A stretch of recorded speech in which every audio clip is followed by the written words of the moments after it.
Every detail in this story comes from the historical record. The stone weighs 4 tons. You know this because you have felt it in your shoulders, in the base of your spine, in the way your feet sink into the ground when the ropes go taut. There are more than 200 of you pulling, and still it barely moves. The journey ahead is 250 kilometers. Your father began this before you. He did not finish it. You are not sure you will finish it either. Your father touched this stone before you. He died before the stone left the hillside. It is still here.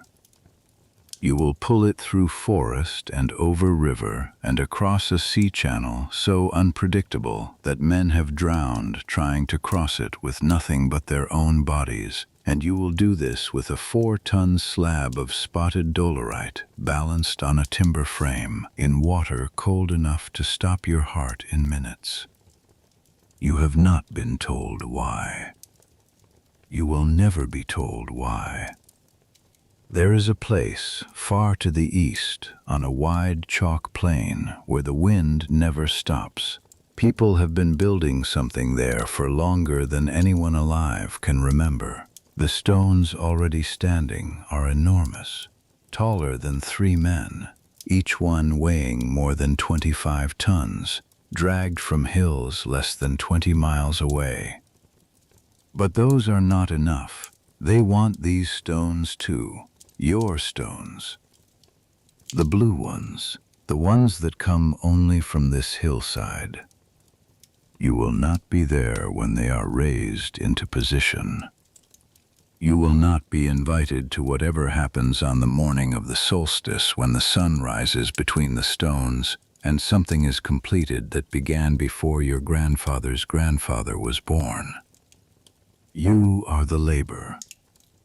You are the rope and the timber and the cracked skin and the bruised shoulder. You are the reason it gets there at all. On the night before you leave, you stand on the hillside in the dark, and you put your hand flat against the stone. It is cold. It has always been cold. You do not know what it is for. You go home and you lie down next to your wife and you do not sleep. In a few hours, the fire will need to be rebuilt.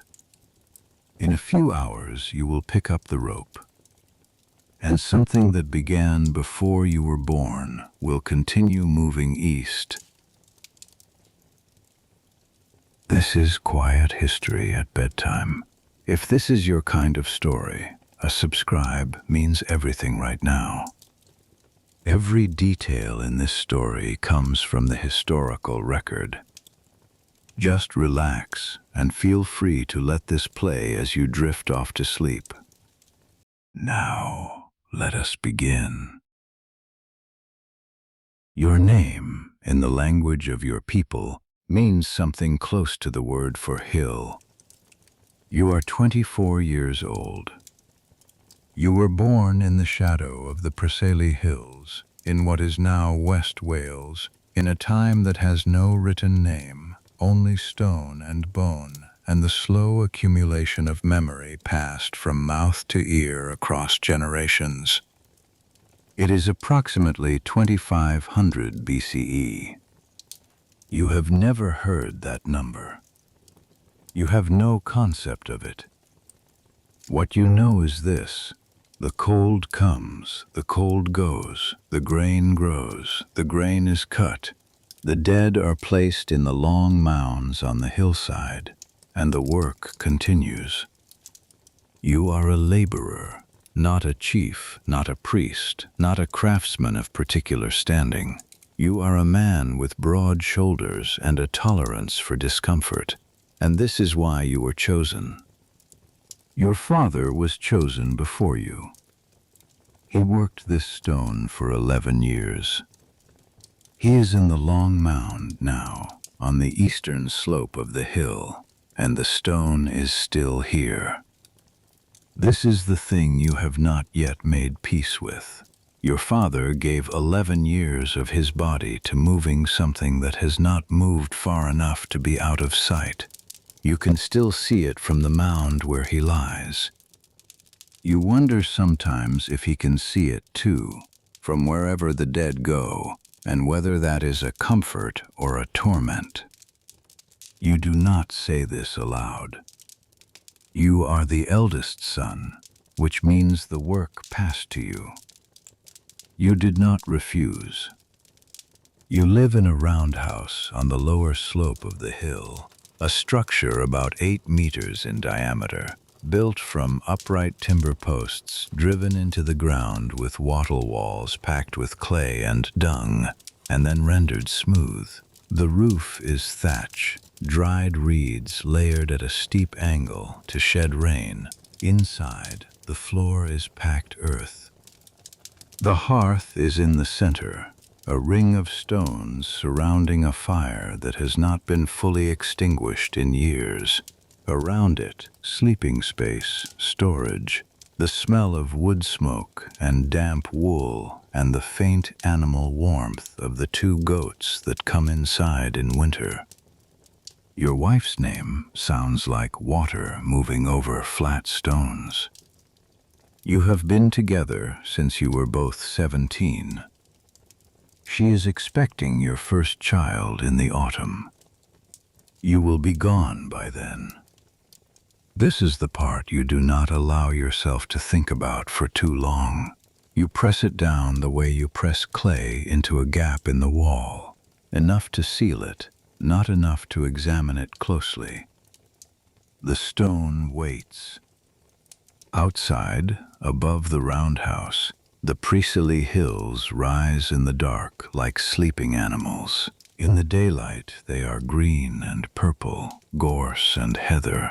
The high exposed ridgeline scattered with rocky outcroppings of spotted dolerite, a blue-gray igneous rock formed deep underground by volcanic pressure hundreds of millions of years before you exist. You do not know any of this. What you know is that this rock is different from other rock. It has a particular ring when struck, a resonance. When 2 pieces are knocked together, they produce a sound that carries, a tone that does not die quickly.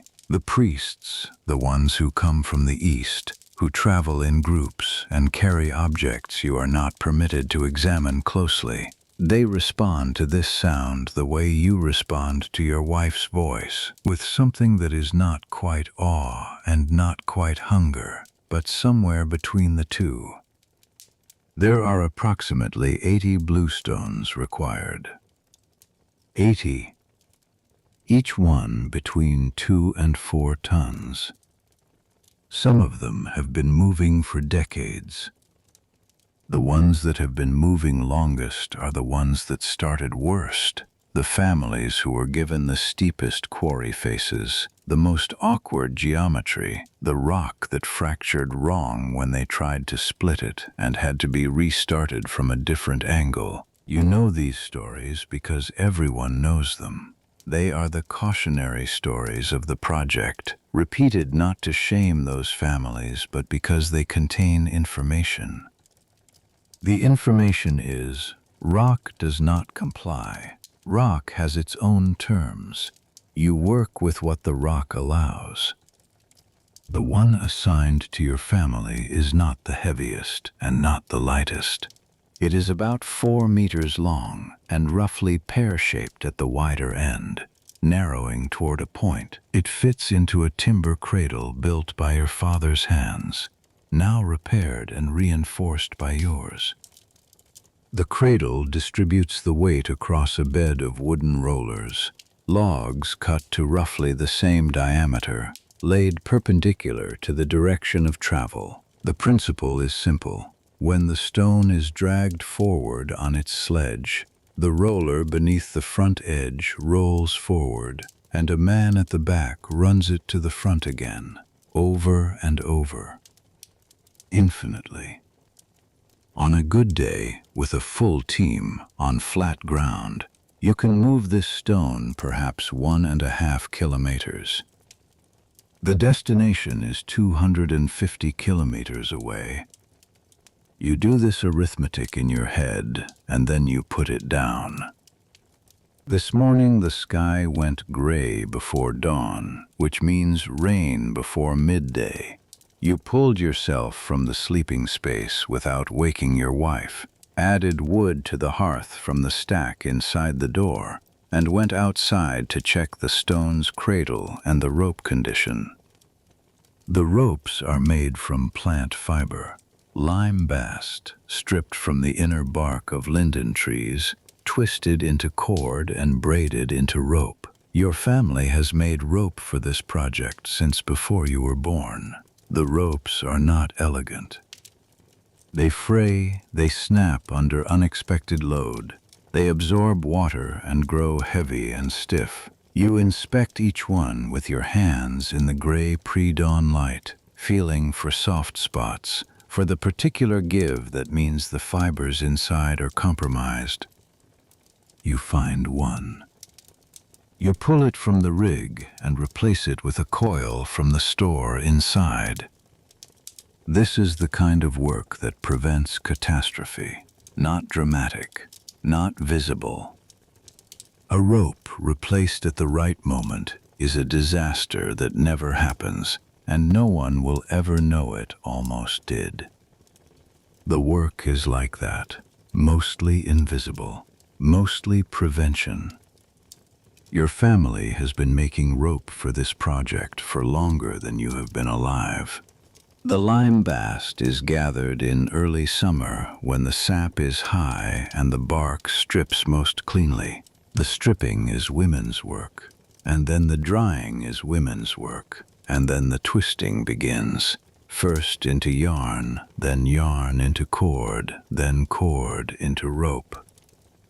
The finished rope your family produces has a diameter of roughly 3 centimeters at its thickest.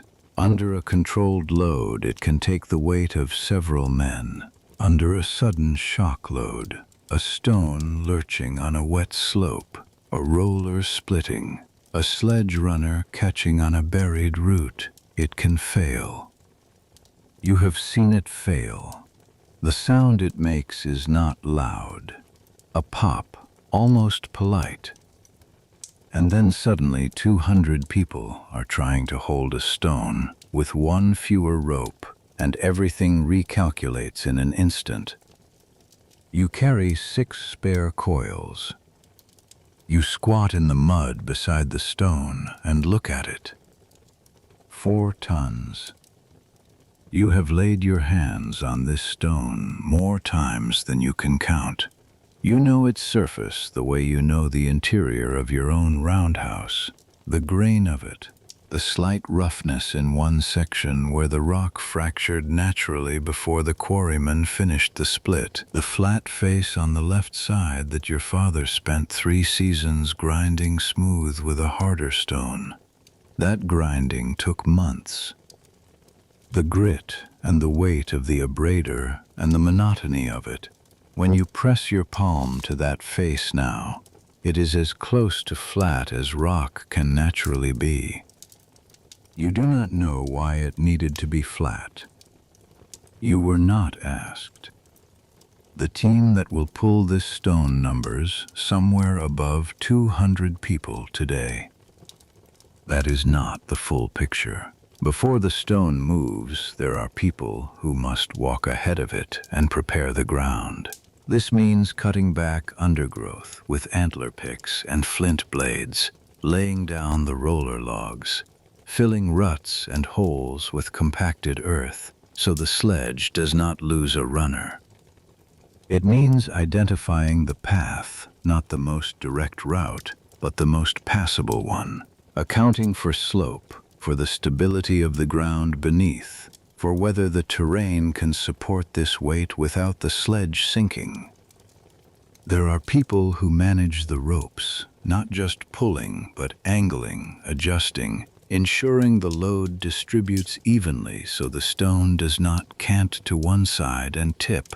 A stone this size that tips on a slope does not stop until it finds the bottom. Twice in the years before you took this on, a stone was lost to the hillside. Those families do not speak of it. There is a man, older than you by about 20 years, who directs the whole operation. You do not know his exact title. What you know is that he stands to one side and watches everything and periodically shouts a single word, a word that means roughly stop. When he shouts it, everyone stops, not because they are afraid of him, though perhaps some are, because stopping when told is the difference between everyone going home and no one going home. His name, in your language, contains the word for oak.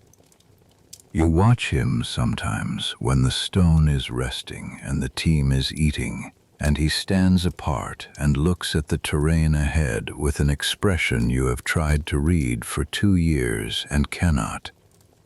You think it is not satisfaction. You are not sure it is worry. It might simply be calculation, the expression of a man converting landscape into logistics endlessly without rest. You eat before sunrise today. Your wife has made a porridge from emmer wheat, one of the 2 varieties of grain your people cultivate, with some dried berries pressed into the surface. You eat it from a ceramic bowl she made herself, fired in a pit kiln on the slope below the house. The bowl is not decorated. Decoration takes time. You eat standing because sitting now would make standing up again harder. She says something to you while you eat. You answer. Neither of you says what is actually on your mind. This is not unusual. This is, in fact, the ordinary shape of mornings in this household, and you are grateful for it. You have known couples who could not navigate the space between what is felt and what is spoken, who filled it with argument or silence of a different kind. Your wife and you have developed a language of practicality that sits on top of everything else, and this morning it holds. She hands you the coil of spare rope. You already have spare rope. You take it anyway. Outside, the gray sky is beginning to separate into cloud and not cloud, which means the rain may hold until afternoon. The team is assembling on the slope, figures in the half-light, pulling their outer garments tighter, talking in low voices. Someone has lit a fire off to one side, and a group of younger men are crouched around it. The outer garments are wool. Everything is wool, or hide, or linen in the warm months, and the wool is not the soft kind. It is thick, dense, lanolin heavy cloth woven on an upright loom by people who have been weaving since before most of them could stand. Your cloak is the same one you have had for 4 years. It has been repaired in 6 places. When it rains, it absorbs water before it repels it, and for the first few minutes of a downpour you are wetter under the cloak than out of it. And then the lanolin works, and the outer surface sheds, and the layer next to your skin stays merely damp rather than soaking. This is what passes for good in wet weather. You wear leather sandals with rawhide laces wrapped to the knee. Your feet have not been dry in 3 days because the ground around the stone's quarry site is perpetually wet from the work. The water used in the splitting process, the mud churned by 200 pairs of feet, the drainage that runs down from the hillside. Wet feet are not comfortable. They are also not unusual. The stone sits in its cradle. In the long mound on the eastern slope, your father lies. You pick up your rope. The man whose name contains the word for oak raises his hand. You brace, and the stone begins to move.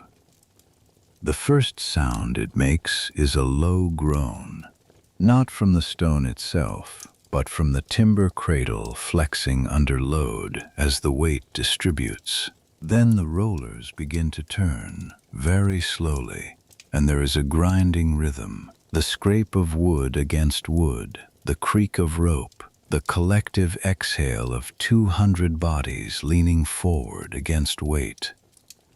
It moves perhaps the length of your arm in the first pull. You release tension, reset your grip, lean again. Another arm's length. The man who walks directly ahead of you is named something that sounds like a bird call. He is about 30, with a back that has been curved slightly to the left since a rope accident 2 seasons ago. He pulls without complaint. You have never heard him complain about anything. You have, privately, tried to adopt this as a principle and found it harder than it looks. The ground is wet from last night's rain, and the sledge runners sink slightly with each pull, which means more resistance. You can feel it in the difference. On dry ground, the rhythm has a give to it, a moment of momentum where the stone's weight is briefly with you rather than against you. On wet ground, it is all against you, all the time. By mid-morning, you have moved perhaps 600 meters. You stop for water. The water is carried in ceramic vessels and in containers made from cured animal stomach. You drink from a shared vessel passed down the line. The water is cold and flat, and you drink more than you mean to. The plain ahead of you rises toward a ridge and then descends. The ridge is not steep, but on a descent with a loaded sledge, the stone's weight becomes a different problem. Not something you are pulling against, but something trying to outrun you. Controlling a 4-ton stone on a downward slope requires a completely different rope configuration, a series of looped braided cords around natural obstacles, large trees, posts driven into the ground in advance that act as brakes. Your father was involved in designing this system. You learned it from watching him. You check the brake ropes now during the rest, running your hands along each one. All good. The sky darkens to the west, which is where your weather comes from. The man whose name contains the word for oak looks west. He does not say stop. You pick up your rope. The stone moves. By evening, you have covered approximately 1.5 kilometers. This is a good day. You know it is a good day because you have heard the man whose name contains the word for oak say so quietly to the person beside him. He does not say it to the team. Praise on this project is not distributed downward. It is measured privately and stored. What the team gets is the fact of continued movement, which is its own form of acknowledgement. The camp forms around the stone the way it always does. The stone at the center, the people arranged around it, the fires built in a ring at a safe distance. Not a formal arrangement. No one gives the instruction. It simply happens as if the stone has a gravity that organizes human beings around it whether they choose it or not. You eat salt-dried meat and flatbread cooked on a hearthstone. Around you, people talk. The conversation is about tomorrow's terrain. There is a river crossing coming in the next few days, and the discussion of how to handle it begins days before it arrives. Who will go ahead to assess the depth and current, where the rafts need to be positioned, whether the water level is stable or likely to change. River crossings are where things go wrong. Everyone knows this. No one says it. You listen but do not contribute. You are thinking about your wife. You are thinking about the rope you replaced this morning and wondering if there are others you should have replaced, and making a list in your head of what you will check at first light. You are thinking about your father, which you did not intend to do, and then you are thinking about nothing in particular. The fire, the sound of the camp settling, the weight in your shoulders that is already becoming tomorrow's stiffness. The stone is behind you, resting in its cradle in the dark. Tomorrow it will move another arm's length, and then another. And the man whose name contains the word for oak will stand to one side and watch, and somewhere on a chalk plain 230 kilometers to the east, the space where your stone is supposed to stand is still empty. The fire burns down. You add a piece of wood. You do not think about how many days are left. You have learned not to count forward. The fire has burned down to coals. The camp around you is mostly quiet, breathing the occasional shift of someone turning under a blanket, the low voice of the man on watch somewhere at the edge of the light. You add a small piece of wood to the coals and watch the ember catch it. The stone is a dark shape beyond the ring of fires. Your father moved it 11 years, and it is still here. You have been moving it for 2 seasons, and it is still here. And still it will get there. Not because of any single day's work, not because of any single pull, because the rope goes taut every morning, and eventually, in the mathematics of all those mornings added together, 250 kilometers becomes 249, and then 248, and the stone moves east the way all things that are pulled long enough eventually move. Not quickly, not cleanly, but certainly. The fire settles. The stars are out now, the sky clear after the threat of rain that never came. You lie on your back. The stone is cold and patient in the dark behind you. Tomorrow you will pull. You sleep. The river comes on the 4th day. You heard about it before you saw it. The sound arriving first, a low, consistent roar that does not belong to wind, too steady, too broad. Then the smell, cold water and mud, and the green rot of things that grow in moving water and die in it too. The Cleddau. This is the first river of many. It is not the worst. You stand on the bank and look at it. The water is brown with silt from last week's rain, moving faster than a man can comfortably walk.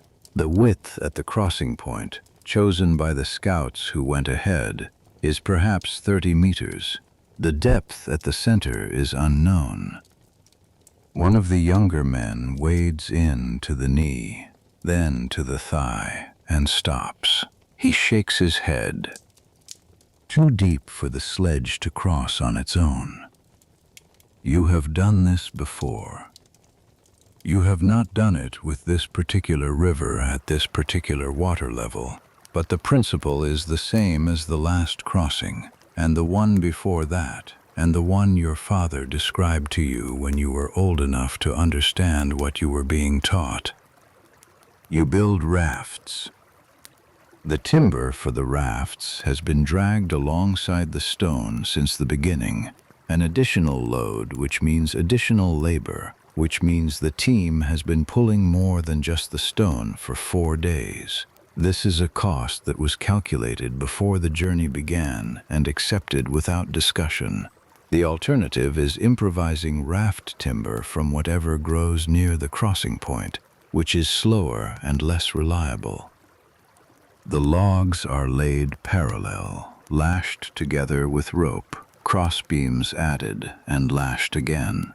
The lashing technique matters. Not a decorative knot, not the first thing that holds, but a specific wrapping pattern that maintains tension when the rope absorbs water and swells. Your father taught you this. His father taught him. Each raft section is roughly 3 meters by 2 meters. You need at least 4 sections lashed side by side to create a platform wide enough for the stone. And those sections need to be flexible enough to absorb the current without the lashing pulling apart, but rigid enough to not fold under 4 tons of spotted dolerite. There is a man on this team who has done more river crossings than anyone else. He is older, 50 or more, with white in his beard and a deliberateness to every movement that you have come to understand is not slowness but economy. He does not do anything twice. He checks each lashing as the raft takes shape, pressing the knots with his thumb, pulling at the crossbeams, and saying nothing unless something is wrong. Once he says, "Redo this," you redo it. He checks it again and moves on. You spend the afternoon building. The stone waits on the bank. By the time the rafts are complete, the light is going, and the man whose name contains the word for oak decides the crossing will happen tomorrow. This is not a popular decision. Some of the team have already been imagining the far bank, already been calculating the distance still to travel after the river is behind them. The river is a marker, the way all obstacles become markers on a journey this long. Not just terrain to cross, but evidence that progress has been made, that the thing is real, that you are closer than you were. But the decision is made. You eat and you sleep, and the river continues its noise through the night. In the morning, the water level has dropped perhaps the height of a hand. This is enough. The rafts go into the water first, steadied by men on both banks holding ropes. Then the question of how to get the stone onto the rafts. This is the part that requires the most people and produces the most argument.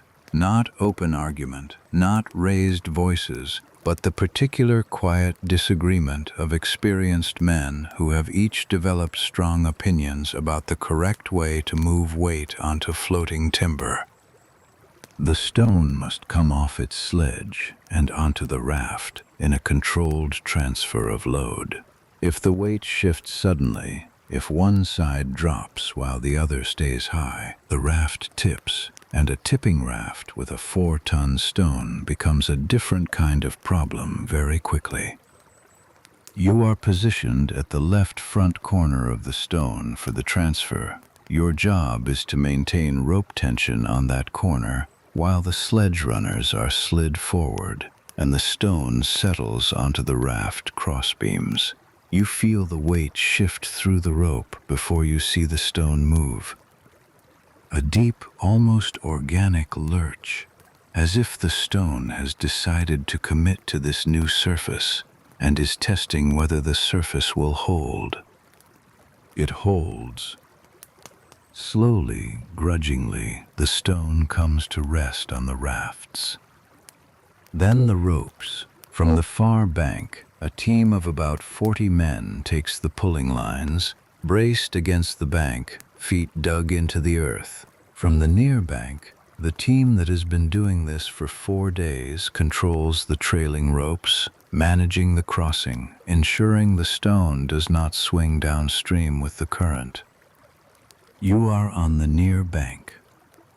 You hold.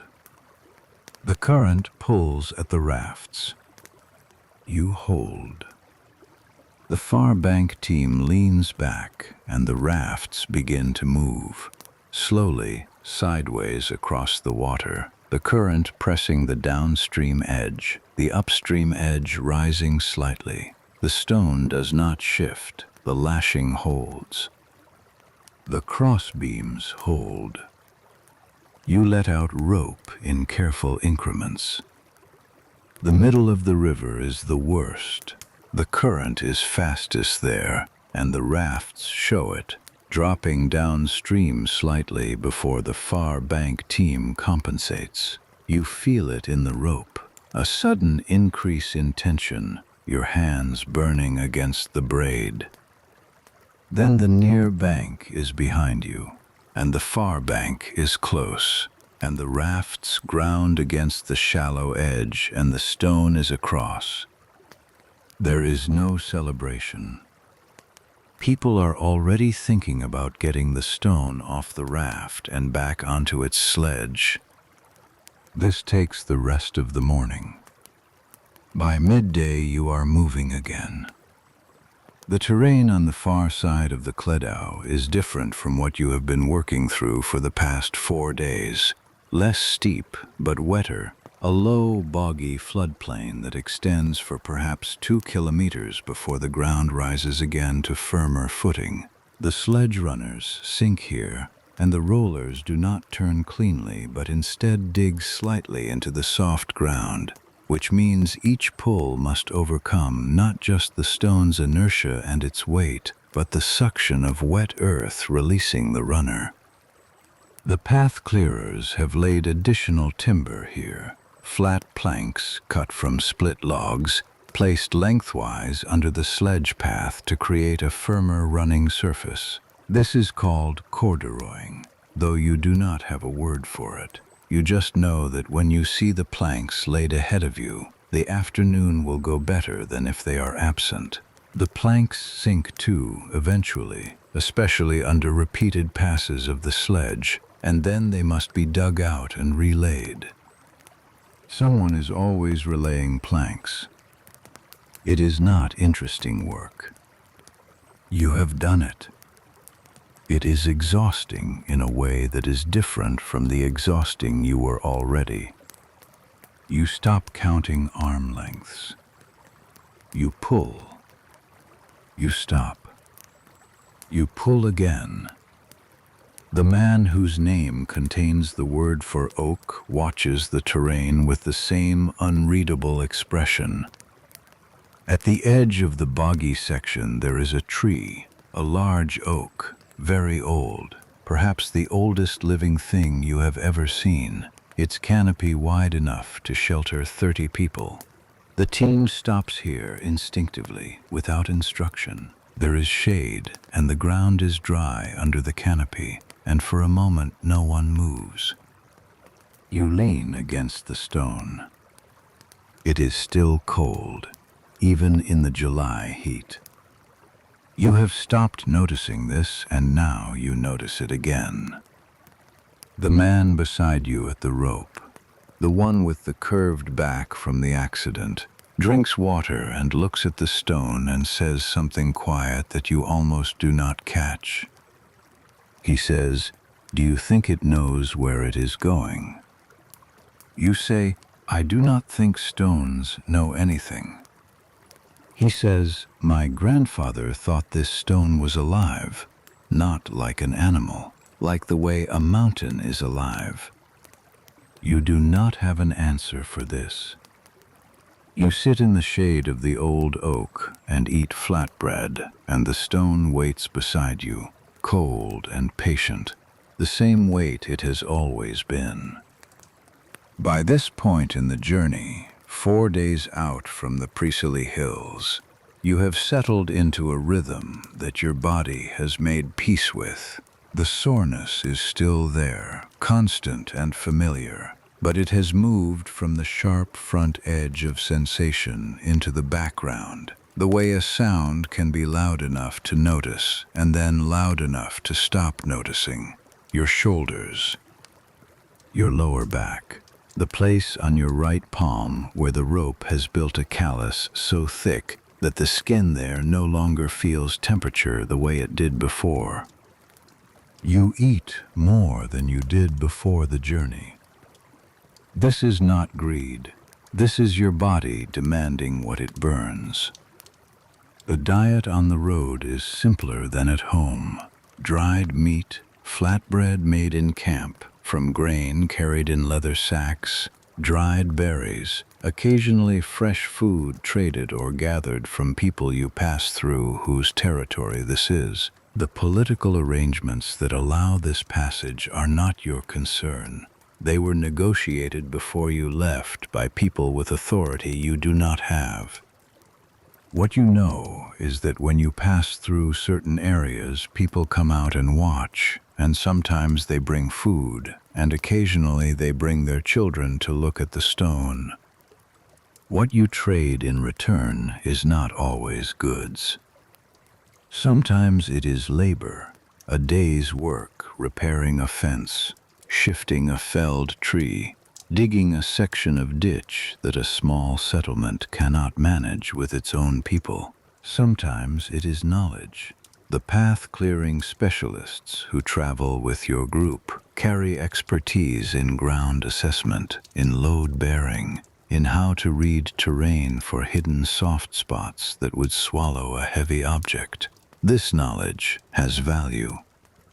You have seen it exchanged like a physical thing, handed across from one person to another in conversation during a rest stop. The receiving person listening with the particular attention of someone learning something they will need. You do not carry negotiable expertise. You carry rope and a broad back and the willingness to pull. This is also a form of value. The children stare at the stone. They are not afraid of it. They are curious. You remember being one of those children years ago when a different stone passed near your settlement, a stone from a different family, a different quarry face, slightly larger than yours. You ran out with the other children and stood at the edge of the path and watched the whole team pulling and the stone moving, and the man in charge shouting instructions. You went home and told your father what you had seen. Your father did not seem surprised. He said, "That one will go to the same place ours is going." You said, "Why?" He said, "Because that is where they go." This was not an explanation. You understood even then that it was not meant as one. You are moving through country that belongs to people you do not know well. The landscape is different here, not the steep hillside of your childhood, but a series of low ridges and shallow valleys, the horizon always close, the sky always large. You travel through woodland in sections where the path narrows and the canopy closes overhead, and the light drops to the particular green-gray of forest in full leaf. In these sections, the stone barely fits between the trees, and the path clearers have been working days ahead to widen it. In one section, a tree was too large to remove. Someone went around it. You can see the deviation in the ground, a slight curve in the path, the earth more disturbed than the rest of the route, the rollers laid in a gentle arc. The stone follows the curve the way water follows a channel. It does not know it is going around a tree. It just goes where you take it. On the 6th day you pass through a settlement, not your first, but the largest so far. The people here are connected to yours by a network of relationships and obligations that you only partially understand. The way you understand the structure of a rope. You know it holds, you know roughly why it holds, but you could not describe from first principles every twist and wrap that makes it what it is. They come out to see the stone. The chief, a woman, older than your mother would have been, with a bearing that makes you want to speak carefully, walks alongside the stone for perhaps 50 meters, studying it. She does not touch it. She does not speak to the man whose name contains the word for oak. She studies it the way you have seen certain people study a fire, not warming themselves, not using it, but reading it. Then she steps back. She says something to a person beside her. They both look at the stone. They both look east. You do not know what she said. You are not supposed to know. You pick up your rope. In the evenings, when the camp has settled and the fires are low and the talk has exhausted itself, you find yourself lying on your back looking at the sky. The sky at night is different on the road than it is at home. This surprises you, which tells you something about how much of your life you have spent in one place. At home, you know the sky the way you know the interior of your roundhouse, where things are, what they mean, the particular angle of the moon through the roof opening at midsummer. Out here, the same sky is strange. The same stars are in different positions relative to the horizon. The same moon rises over a ridgeline you have never seen before. You are not lost. You know the direction. You know east because you know where the sun rises, and that is where you are going. But the familiar sky over unfamiliar ground produces a dislocation that you cannot quite name. You think about your wife. You think about the child coming in autumn. You have done this arithmetic. If you are back by harvest, you will be there for the birth. If the return goes smoothly, if nothing goes wrong, if the stone reaches the river on schedule, and the weather holds and no one is seriously hurt. You press these conditions down, one by one. You look at the sky. The stars move slowly overhead. The stone rests somewhere behind you in the dark. You are perhaps 40 kilometers from the Preseli Hills now. 210 to go. On the morning of the 8th day, a man breaks his ankle. His name means something related to fire, or perhaps flint. You have never been entirely sure. He is younger than you by 3 or 4 years, part of the rope team on the right flank, which is the side that bears more load on the ascending sections because of how the ground angles.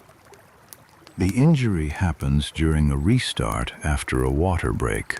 The stone shifts unexpectedly. A roller beneath the sledge splits under the lateral load, which drops one side of the stone 6 or 7 centimeters without warning. The jolt travels through every rope simultaneously. Most people absorb it. He steps wrong, and the ankle goes sideways under him and makes a sound that reaches you even over the noise of the stone and the ropes and the team. He does not shout. He sits down. You go to him. You know enough about injuries to know what a broken ankle means. He will not walk properly for months. He will not pull the stone again on this journey. Someone will need to help him back to the nearest settlement, which is 2 days behind you, and there he will rest until someone can take him home. He looks at the stone. He looks at his ankle. He says, "Keep the rope tight on that side. It tends to drift." You say you will. 2 younger men take his weight between them and begin the walk back. You watch them go until the trees close behind them. Then you look at the rope he was holding. You pick it up. You take his position on the right flank. The man whose name contains the word for oak raises his hand. You brace, and the stone moves. By the end of the 2nd week, the landscape has changed again. The low, boggy sections are behind you. The ground is firmer, higher, the terrain opening out toward a long ridge that runs roughly east to west, and from which, on a clear day, you can see for an extraordinary distance in both directions. To the west, the way you have come, compressed into a landscape that seems much smaller from this height than it felt to walk through. To the east, more of the same, ridge and valley and ridge, the world repeating itself, the horizon always drawing back. You stand on the ridge at the end of the day and you look east. Somewhere in that direction, past all the ridges you can see and many you cannot, there is a chalk plain. There is a circle of enormous stones. There is an empty space, and this stone is supposed to fill it. You do not know who decided this. You do not know who decided that this particular stone, from this particular hillside, from this particular family, belongs in this particular empty space. The decision was made before you were given this work, before your father was given it. It came from the people who travel between the places of the dead and the places of the living, and know things that you are not supposed to ask about. You do not ask. You look at the stone, resting in its cradle on the ridge. The river is behind it now. It is approximately 40 kilometers from where it was quarried. There are 210 kilometers remaining. You do not let yourself think about 210 kilometers. You look east. You pick up your rope. Tomorrow the ground descends. The descent is always a different kind of problem. Coming down a slope with the stone's weight pressing forward, the brake ropes carry everything that the pulling ropes carried on the ascent, and the failure mode on a descent is faster and less recoverable than on a climb. On a climb, if you lose a rope, the stone stops. On a descent, if you lose a rope, the stone does not stop. You think about this while the camp settles around you and the fire builds and the smell of food moves through the evening air. You think about the brake ropes. You think about which ones you checked today and which you did not. The night is cold at this elevation. You lie under your wool blanket and listen to the camp, and the stone is somewhere close in the dark, the same temperature it always is. The wind moves across the ridge. Below, in both directions, the landscape is dark and quiet. You are more tired than you have ever been in your life. And still the stone is not there. And still tomorrow you will pick up the rope. You sleep before you finish the thought. The descent takes 3 days. Not because the slope is long. Because a 4-ton stone on a downward grade requires a different kind of attention than anything you have done so far, and attention of that kind is slow. You have been thinking about the brake ropes since the ridge.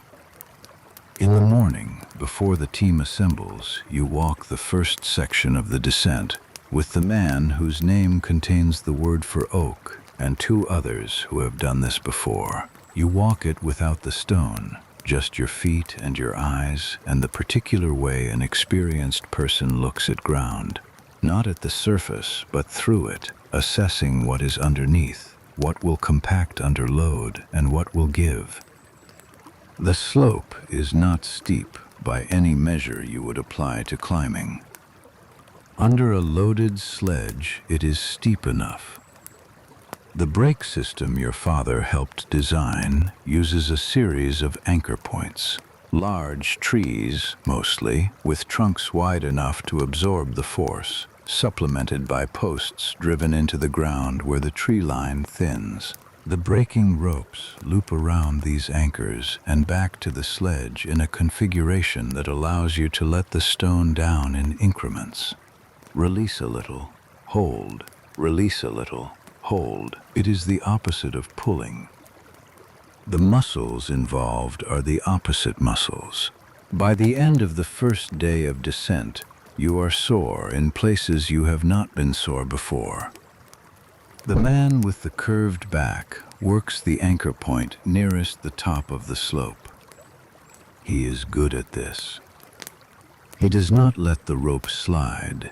He controls it, feeds it through his hands with a precision that comes from having done this many times and having once, a long time before you took this work on, done it wrong. He told you this once at a campfire without elaboration. He said, "I did it wrong once." Then he said nothing else, and you did not ask. By midday of the first descent day, the stone has moved perhaps 400 meters. You stop for the midday rest on a flat section between two grades. The stone sits on level ground, and you can feel the relief in the team, not spoken, but present, in the way people's shoulders drop and their hands open when they put down the ropes. You have been thinking about your father again. Not because anything specific prompted it. It comes the way it always comes, without permission, in a gap between the work. Your father spent 11 years on this stone, and he descended this same slope, or one near enough to it, to be the same in effect. And the brake ropes you are using incorporate a modification he made in his 3rd year. A secondary wrap on the anchor around tree trunks. A small thing that adds perhaps 2 seconds of friction to the brake cycle, but has prevented 2 rollovers in the time since he introduced it. The man whose name contains the word for oak told you this. Early in your first season, in the matter-of-fact way he delivers all information, as if you should already know it, and he is simply confirming. You did not already know it. You know it now. You eat. You drink. You check every brake rope with your hands. The old man who approved the river lashings, the one with white in his beard, does the same check independently, working from the other end of the rig. You pass each other in the middle without speaking. Both of you have found the same slightly frayed section on the second anchor rope, on the downstream side. You look at it, he looks at it, he shakes his head once, which means replace it. You replace it. This is the conversation. This is enough. By the end of the 3rd day, the ground has leveled. The slope is behind you. The stone is intact. No one says this is good. No one says anything about the descent at all. The descent is simply over, which is the only thing it needed to be. Several members of the team leave here. This is expected, but still strange to witness. They are the people whose particular expertise was the descent. The brake specialists, the anchor readers, the ones who have spent years learning the specific problem of downhill load management. Their work is done. They will return home or go to another stone on another section of another descent, and the team that continues east will be partially different from the team that left the Preseli Hills. You watch them go. You have spent 3 weeks pulling alongside some of them. You know their names, or the closest you can get to their names in your language.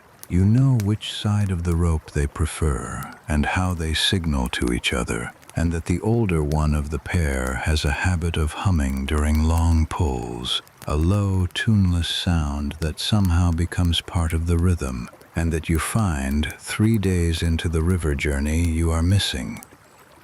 New people join. River specialists. The water team is not the land team. The landscape ahead is a broad river valley, wide and flat, the river itself visible as a dark line in the distance.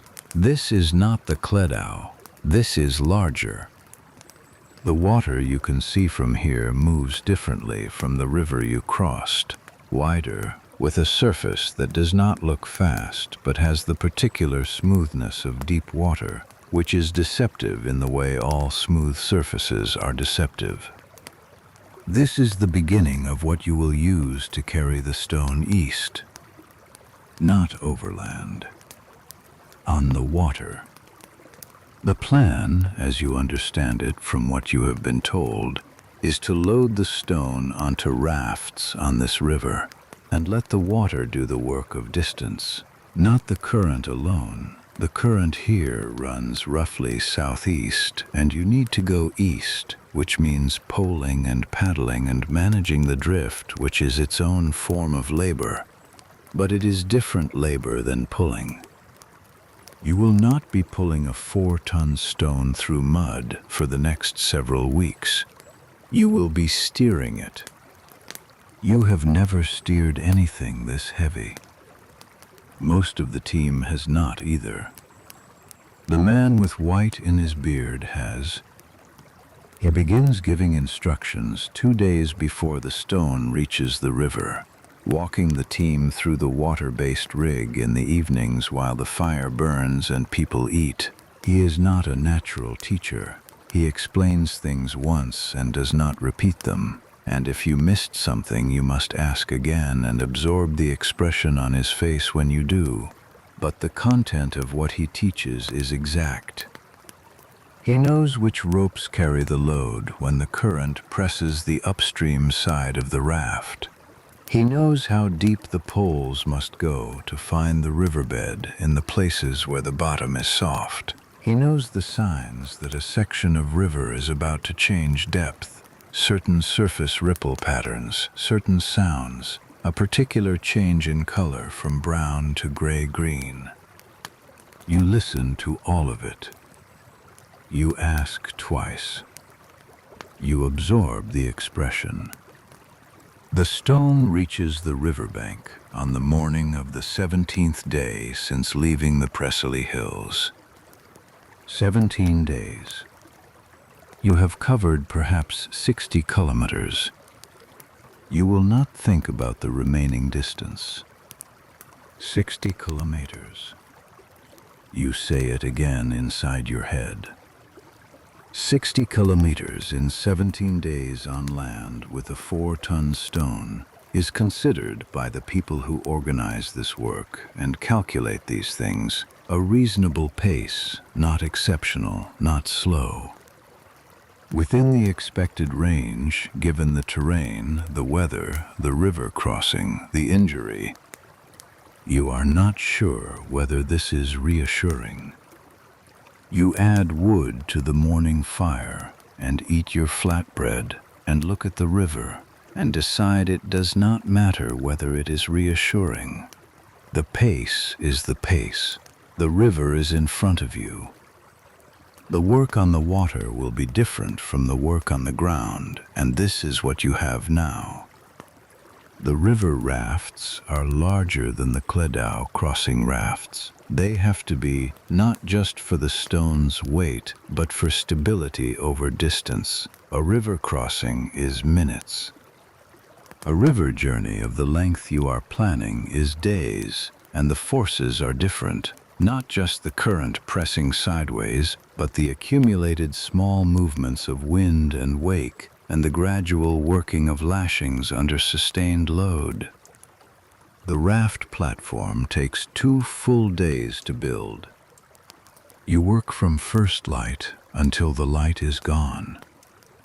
Your hands are raw from the rope work, worse than they have been since the first days of the journey, because the river lashing uses a tighter, more repetitive knot than the land rig, and your hands are not yet adapted to it. You adapt them. On the second evening, the man with white in his beard walks the completed raft and says nothing, which you have learned is different from the silence that means redo this. This silence means the work is acceptable. You notice, watching him walk the platform, that he tests it the way you test a rope, not by looking but by feeling. His feet find the crossbeam joins and apply weight, checking whether the lashing compression holds under load. His hands press the upstream edge where the current will push hardest. He finds nothing wrong. He steps off the raft and walks away and says nothing, and this is the approval. You sleep beside the river that night. The sound is different from anything you have slept near before. The river does not make a simple noise. It makes hundreds of noises at once. The surface, the current beneath the surface, the water around the bank edges, the movement of plant material and small debris, the occasional deeper sound of something happening below that you cannot identify and do not examine closely. You sleep. In the morning, the stone goes onto the raft.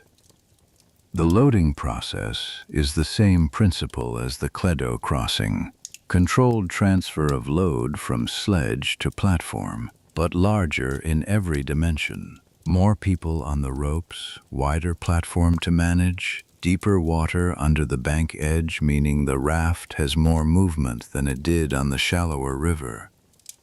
The stone touches the raft surface, and the platform sinks perhaps 8 centimeters. This is within what was expected. You feel this in your rope, the sudden weight taken by the raft, the release in your hands, and then the new tension as the current begins working on the loaded platform immediately, pressing it downstream, testing the mooring lines. The mooring lines hold. The stone is on the water. For a moment, just a moment, you look at it and feel something that is not quite what you feel when you are pulling it over land. On land, the stone's weight is a constant argument between you and it, and you are winning, barely, every single day. On the water, the stone sits on the raft and the river takes the weight, and you are no longer in direct argument with 4 tons. The argument has been redistributed. The river holds the weight. You manage the direction. It is the first time in 17 days that the stone has felt in some way cooperative. The man with white in his beard looks at the stone on the raft. He looks at the water. He says, "Push off." You push off from the bank. The current takes you immediately, a gentle but insistent sideways pressure, and the poling team on the upstream side compensates, driving their poles into the riverbed and leaning.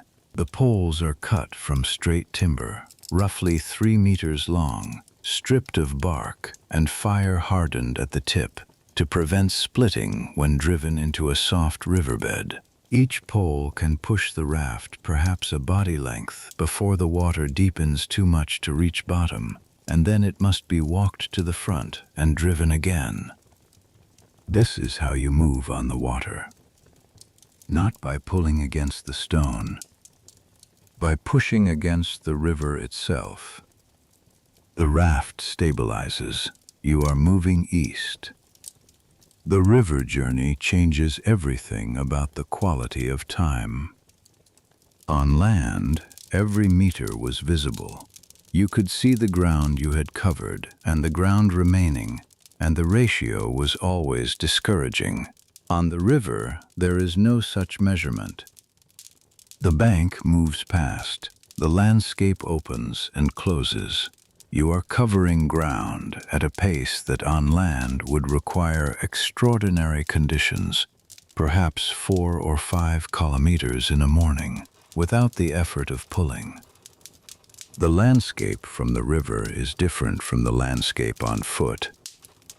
From the water, you see the back of things, the underside of banks, the root systems of trees that have grown toward the water for decades, the places where animals come to drink at dawn and leave their tracks in the mud at the waterline. Herons stand in the shallows and do not move as you pass. A family of otters on a bank watches the raft go by with the particular attention of creatures that are curious but not afraid. The river bends, and each bend reveals a new section of the same landscape, slightly different. The same sky above a slightly changed frame of bank and tree and the occasional distant ridgeline. You are not doing nothing. The poling is hard work, and the navigation requires sustained attention. Twice in the first day the water shallows unexpectedly, and the raft grounds softly, and you must pole free without letting the stone's weight press the platform into the riverbed. Once a section of the river narrows and the current accelerates, and you must fight to keep the raft oriented correctly. The poles barely reaching the bottom, two people on the downstream rope to prevent the platform swinging broadside to the flow. Broadside to a current with 4 tons on board is not recoverable. You do not go broadside. The man with white in his beard stands at the upstream corner of the raft through most of the working day. He does not pole. He watches the water ahead and calls adjustments. Right, left, hold, push, in a voice that carries without being loud. You have been trying to understand how he reads the river the way the man whose name contains the word for oak reads terrain. The surface patterns, the color changes, the subtle differences in current that indicate depth or obstruction or change ahead. You are beginning to see some of it. Not all, but some. At night you moor to the bank, driving stakes into the earth and tying off, the stone resting on its raft in the shallows while the current moves past. The sound of the river at night is different from the sound of the river by day. By day you are working inside it, and the sound is part of the work. By night it is simply there, continuous, indifferent. You lie on the bank and listen to it and think about your wife. The child will be born in autumn. You think about what that means in terms of days. You count forward despite yourself, knowing that counting is the wrong thing to do. The numbers do not comfort you. They do not alarm you either. They simply sit in your mind like the river sound, continuous, factual, not asking you to respond. You think about what kind of person your child will be. This is not a question you can answer. It is not even a useful question, but it arrives anyway, the way useless questions arrive in the dark when the body is tired and the mind has no work to hold it.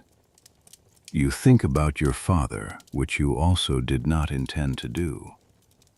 Your father knew, when he was given this work, that he would not complete it. He was not young when he started. He did it anyway.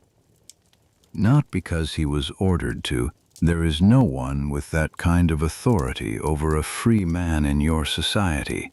No chief who commands bodies the way some distant places command armies. He did it because it was given to him to do, and the givingness of it was enough. It was the right shape for his life, and his hands, and his particular endurance. You wonder if it is the right shape for yours. You have not resolved this question. You are 24 years old. You are somewhere in the middle of a 250-kilometer journey. Your wife is carrying your child. Your father is in the long mound. The stone is on the river. These are the facts. You stop counting and you listen to the water. On the fourth day of the river journey, the weather changes. You feel it before you see it. A shift in the quality of the air, a pressure change, the particular heaviness that precedes rain in summer when the rain means business. By mid-morning, the sky has closed over from the west, and the light has gone flat and yellow-gray, and then the rain comes. Not the soft, persistent rain you know from the hillside. A summer downpour. The river surface turns white with it in seconds. Visibility drops. The rain itself is not the problem. You are already wet from river work. What the rain does is raise the river level over hours, subtly but measurably, and with it the current increases and the navigation becomes harder, and the raft lashings that were correct for one water level are slightly less correct for another. The river rises faster than you expected. You can see it happening, not the water level itself, because you have no fixed marker on the bank to measure against, but the way the current changes. Pieces of bark and leaf and debris that were moving slowly are moving faster. The surface chop that indicated shallow water on the right side of the raft is gone, smoothed out by depth. The river is filling and deepening, and the raft is responding, riding slightly higher on the bankside, where before it had a tendency to ground. You work in the rain. You bail water from the raft platform using a flat wooden scoop, hand to hand across the team in a chain. You check lashings. The stone sits on the raft and the rain runs off it in sheets, and it is cold and it does not care. By evening the rain has stopped. The river has risen perhaps 30 centimeters. The current is faster. You moor tighter than usual and set 2 people to watch through the night. You are one of them. You sit on the bank in the dark with the mooring ropes in your hands, and the river moving fast in the blackness and the stone out there somewhere on the platform, and you watch. The mooring stakes are driven deep. You checked them yourself before the light went. The ropes are fresh, replaced 2 days ago. No soft spots, no fraying. There is nothing specific to worry about except the current, and the current is what it is, and the stakes will hold. You know all of this. You watch anyway. Nothing happens. The river stays where it is. In the gray before dawn, your replacement arrives, and you hand over the ropes and lie down on the bank and close your eyes. Sleep comes before you expect it. It is the sleep of a person who has been awake when they needed to be awake, which is a different quality of sleep from the merely tired. You do not dream. The river carries you east. The Bristol Channel is not a river. You understood this intellectually before you saw it. You understand it differently now.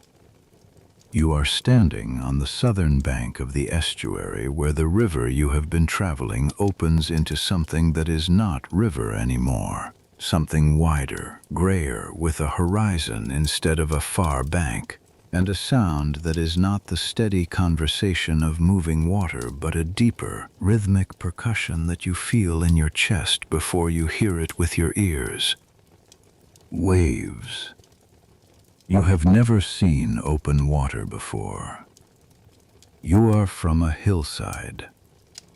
The people around you, the water-experienced ones, the ones who have done this crossing before, are assessing the channel with the same expression the man whose name contains the word for oak uses on land. Calculation, not anxiety, though the two can look similar from the outside. The channel crossing is approximately 16 kilometers. 16 kilometers of open tidal water with a 4-ton stone on a raft platform. The tides here are among the most extreme in the world. Though you do not know this, what you know is what you are told. The tide rises and falls here by 8 or 9 meters, more in some seasons, and the timing of the crossing must be calibrated to the tide in a way that river travel did not require. Cross at the wrong point in the tidal cycle, and the current running through the channel will take you sideways faster than you can correct, and you will miss the landing point on the far bank by kilometers or worse. The man with white in his beard spends an entire day on the bank before the crossing. He watches the water. He does not speak much.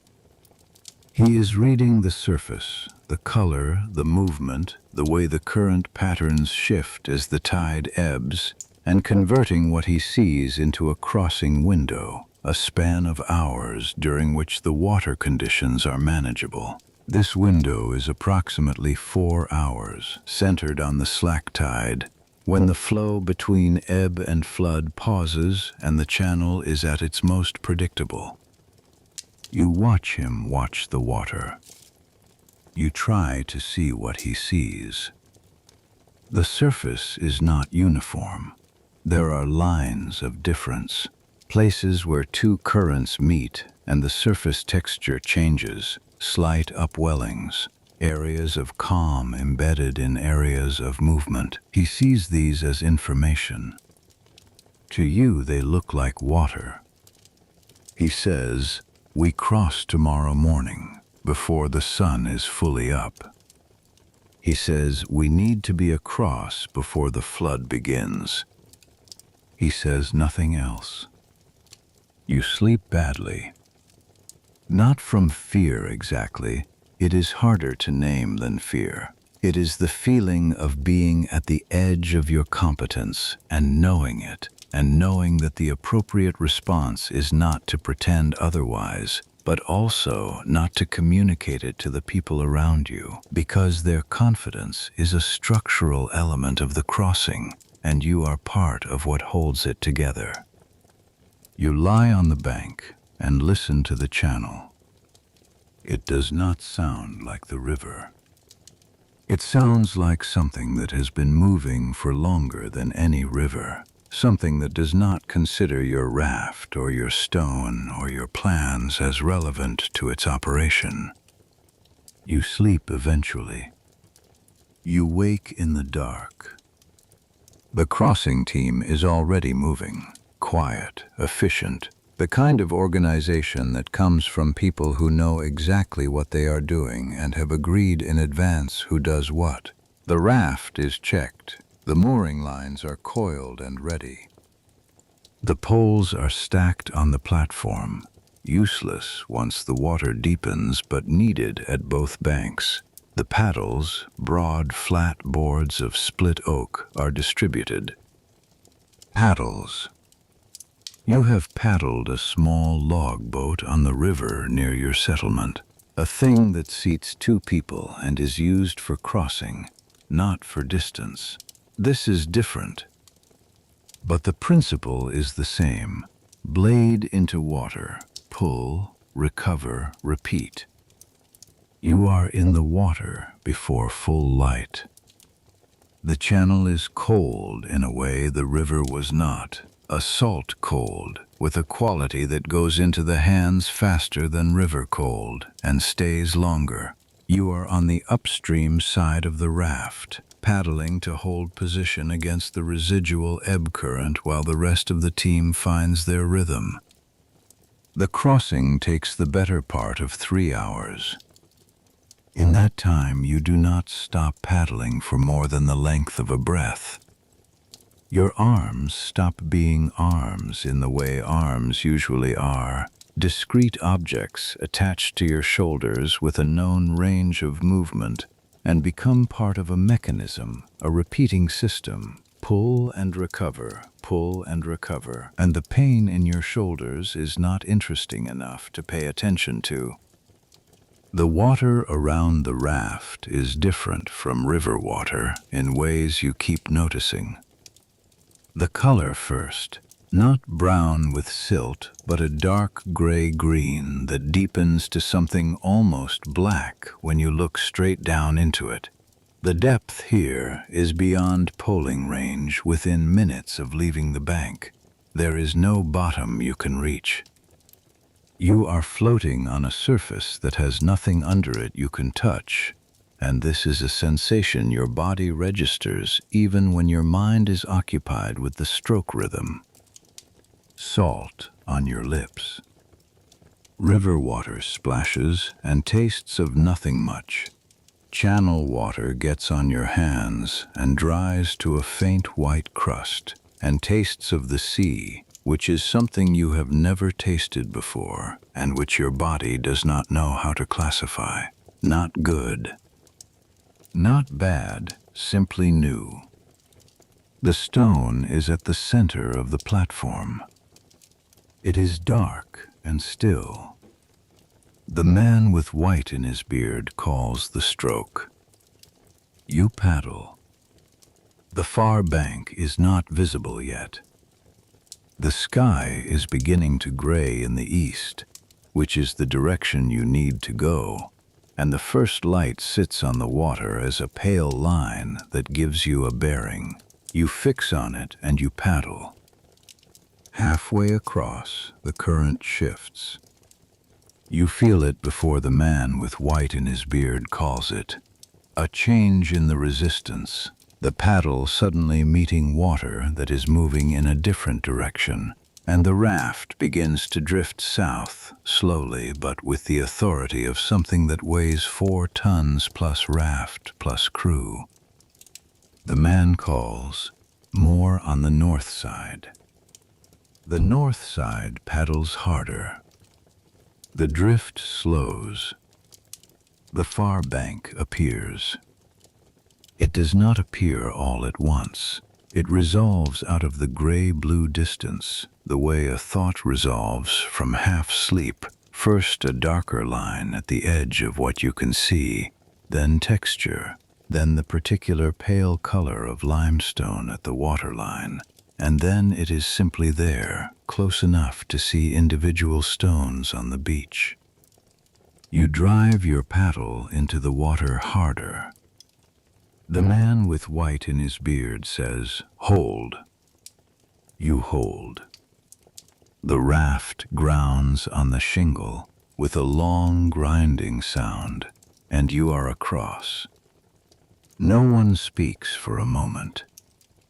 Then someone on the far bank takes the mooring line you throw and drives a stake, and the work of unloading begins, and you are too occupied with the work to feel anything that you might later call relief. You do feel it later.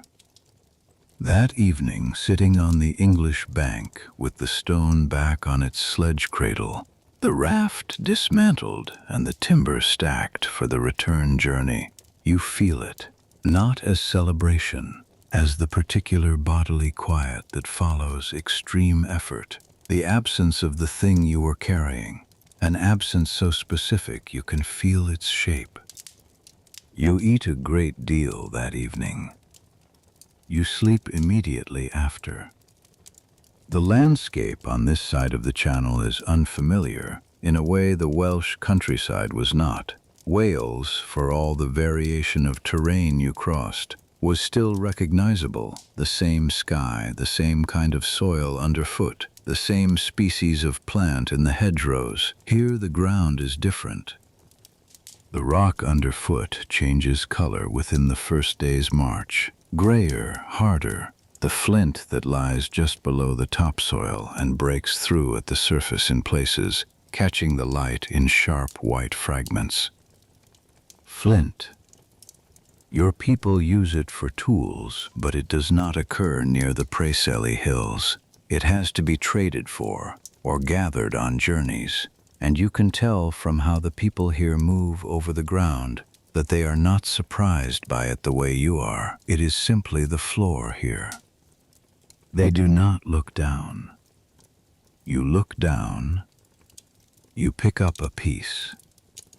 It is white at the outside and dark gray within, the color of a storm sky, where it fractured cleanly along its internal planes. Flint like this can be shaped into a blade with a precision that no other stone allows, if you know how to read its grain and strike at the correct angle with the correct weight. You have watched knapping your entire life and cannot do it yourself. It requires an understanding of how force travels through stone that your hands do not have. The people here grow up with this stone under their feet, and the knowledge of it sits in them differently. You put the piece in your belt pouch. You do not know why. The path inland from the landing point is well established, worn smooth by foot traffic in both directions, by other groups making this same journey at other times. You are not the only stone being moved. You have known this abstractly, but the path makes it concrete, too well worn for a single group. This path has been used for a very long time. Generations of feet going the same direction. East. Always east. On the third day inland from the crossing, you begin to see evidence of the project in a way you have not before. Not the stone itself, other stone, evidence of work, a cleared section of ground larger than anything agricultural, a ridge with the turf peeled back over a wide area, the earth disturbed in the way earth is disturbed when large numbers of people have been working on it for a long time. In the distance, a set of wooden posts arranged in a pattern too regular to be natural, a marker or a boundary or something you do not have a category for. The territory has changed. This is not a landscape people are farming. This is a landscape people are building. On the fifth day inland, you encounter another team.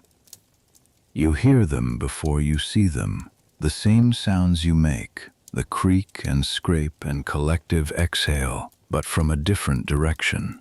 Then through the trees, moving on a path that converges with yours, another stone appears. It is larger than yours, significantly larger. Not a bluestone from the Preseli Hills, something else, pale gray, coarser grain, a completely different rock type, a sarsen stone. You have heard about these. They come from hills to the north of the destination, much closer than your stone, but far heavier. The one you are looking at must weigh 15 tons at least. It is on a sledge that dwarfs yours, pulled by a team so large that from where you are standing you cannot see both ends of it. You stop. Your team stops. Both stones are resting, and both teams are looking at each other across a gap of maybe 30 meters. You study their rig. It is different from yours in ways that tell you they have solved the same problems separately and arrived at slightly different answers. Their rollers are a larger diameter. Their rope configuration on the forward pull uses a different anchor point geometry. Instead of running the main lines directly back from the stone, they fan outward at an angle before coming back, which distributes the load across a wider pulling front. You have never seen this configuration before. You spend a moment trying to understand why it works, and then you think you do. The angle means that more people can pull without getting in each other's way on the flanks. You file this away. You are from different places. You share enough language to communicate at the edges, trading words, kin group words, the words for stone and rope and water and stop, but not much more. The other team's way of shouting signals is different from yours. Their rhythms are different. And yet, the stone they are carrying is going to the same place. The space where it is supposed to go is already decided. Someone, somewhere, has planned all of this. The bluestones from Wales, the Sarsens from the north, the path clearers and the raft builders and the crossing pilots and the rope makers, all of it coordinated across distances and timescales that are difficult to hold in a single thought. You look at the other stone. The man whose name contains the word for oak exchanges words with someone from the other team. You do not hear what is said. Both teams begin moving again. For perhaps an hour, the two stones travel parallel, close enough that you can see the faces of the other team when the path brings you near. Then their path angles away to the north, and the sounds of their work fade into the trees, and you are alone again, or as alone as 200 people can be. You think about the scale of what you have just seen. Not your stone, not your journey, but the whole of it. The whole of it. Someone dreamed something large enough to require all of this, and then somehow, through processes of persuasion and obligation and meaning that you can feel the edges of but not the center, made it happen, made it actually happen. Quarried stones from hills 250 kilometers apart, found a way to carry them to the same place, built a crossing system for an estuary that floods 8 meters on a normal tide, deployed hundreds of people across multiple generations in coordinated work that no single person can see all at once. You cannot imagine being the person who thought of this. You cannot imagine being the person who started it. You pull your rope. The stone moves. By the end of the second week on English ground, the chalk plain begins. You feel it underfoot before you understand what you are feeling. A firmness, a particular density beneath the turf, and then in places where the soil is thin, the chalk itself visible. White and smooth, the kind of ground that after a lifetime of hillside mud feels almost wrong under your feet. Too firm, too even. The chalk plain sits on a bed of soft white limestone deposited at the bottom of a shallow sea roughly 80 million years before you exist. You do not know this. What you know is that it is different from any ground you have walked before, and that the stone moves differently on it. The rollers turn more cleanly here, the sledge runners do not sink, and the effort of each pull is fractionally less than on the wet ground of the river valley. Fractionally less, across 200 people, adds up. The plain opens ahead of you. The sky above it is enormous. There is nothing to stop the wind here, and the wind does not stop.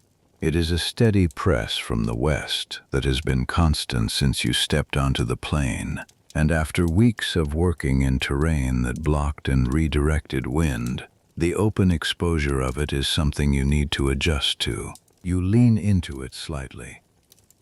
You find your balance on a flat surface in wind, and it is a different balance from everything you have been doing. The plain is not empty.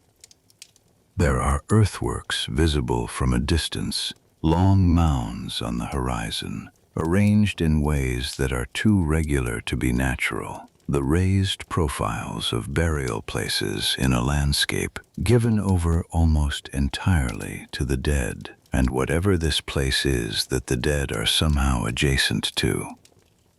You knew it would not be empty, but knowing it and seeing it are different. In the middle distance, visible from the moment you crest the last slight rise before the plain levels fully, there is a structure. It is larger than you expected. You have heard descriptions. Your father described what he heard from the man before him. You have built the structure in your mind from these descriptions, and the structure in your mind is large. The actual structure is larger. The sarsen stones, the pale gray ones, the enormous ones, are standing in a ring, some of them capped with horizontal lintels so heavy that you cannot understand, looking at them from this distance, how they were raised. They are taller than anything you have seen that a person made, 3 times your height, some of them, and the horizontal stones on top adding to that, and the whole thing sitting on the open plain under the open sky as if it simply belongs there, as if it has always been there. Which in a way it has. The work on this site began before your grandfather was born. You stop walking. The rest of your team stops behind you. You all look at it. The man whose name contains the word for oak does not tell you to start moving again. He looks at it too. The wind moves across the plain. The stone behind you in its cradle is the same weight it has always been. There is a space inside that ring among the standing sarsens where smaller stones should be. Blue stones. Your stone. You have been moving it for weeks, and you have never been able to picture where it was going clearly enough to feel it as real. Now you can. Now you do. You pick up your rope. The plain stretches ahead. The structure waits. You still do not know what it is for. You have carried it anyway. And you are almost there, and the not knowing has been with you so long now that it no longer feels like absence. It feels like the work itself. You pull. The stone follows. The wind is constant, and the plain is wide, and the sky above it holds every color that evening has. The last light going in the west behind you, the east ahead already dark, and somewhere in that darkness the place where all of this is going. You do not rush. You pull one arm's length at a time. The stone comes with you. The plain is quiet except for the wind. You walk. The structure grows slowly larger with each day, the way all things grow that you are moving toward at the pace of a heavy object across good ground. Not suddenly, not dramatically, but with the certainty of a thing that is getting closer because you are making it closer. Each morning you rise and the structure is there. Each evening you rest and it is nearer. Your arms know the rope.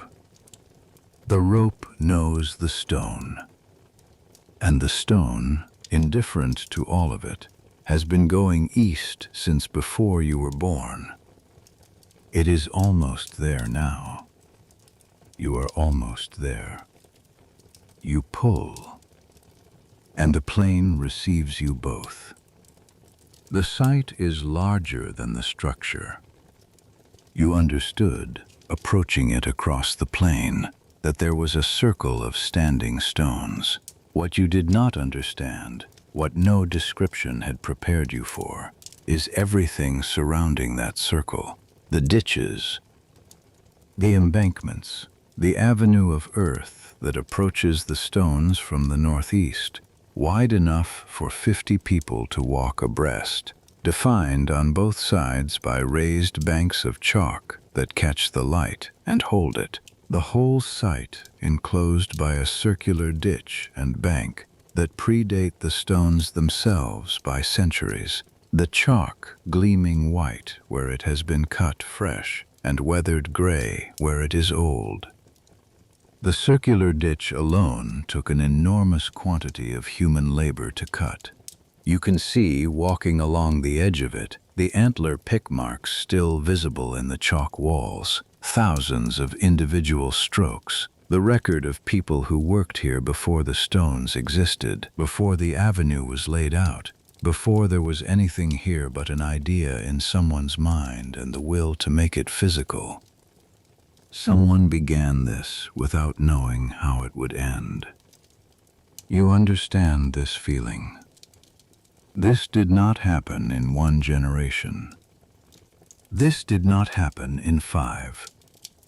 You stand at the edge of the avenue and look at the scale of it, and something adjusts inside you that had not yet been adjusted despite everything you have seen on this journey. You have known, in the way you know things that have been told to you, that this place is old. Now you can see it. The old parts of the earthwork are gray and settled. The newer parts are white. The stones are somewhere in between, not new, but newer than the earth that surrounds them. And the place where your stone is supposed to go is visible even from here, a horseshoe arrangement inside the main circle, smaller uprights flanking the enormous sarsen trilithons, the blue stones placed in a pattern that requires your stone to complete it. Your stone. The one in the cradle behind you. The one your father moved for 11 years. The man whose name contains the word for oak speaks with men you have never seen before, men from this site clearly, who know it the way you know the slope of the Preseli Hills, in their feet and their hands, without having to think about it. They speak for a long time. You watch and understand perhaps half of what is exchanged. What you understand is this. The position for your stone has been marked. There is a hole already dug. It is waiting. You walk to the edge of the marked position while the conversation continues. The hole is cut cleanly into the chalk, the sides nearly vertical. The antler pick marks fresh enough that chalk dust still lies at the bottom. Someone was here recently. Someone has been managing this site through the entire duration of your journey, maintaining the holes, keeping them clear of collapse, ensuring the chalk does not weather too much before the stones arrive. The coordination of it, seen up close, is the kind of thing that makes the scale of the project suddenly legible in a way the abstract numbers never made it. Not 250 kilometers. Not 80 bluestones. This hole here, dug to the correct dimensions by someone who knew what was coming, maintained by someone who did not know exactly when it would arrive. You look at the hole. You look at your stone. One belongs in the other. The final approach begins the next morning. You have been walking toward this site for weeks.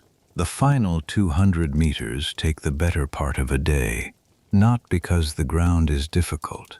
The chalk is firm and even, the path wide and level, the rollers turning cleanly.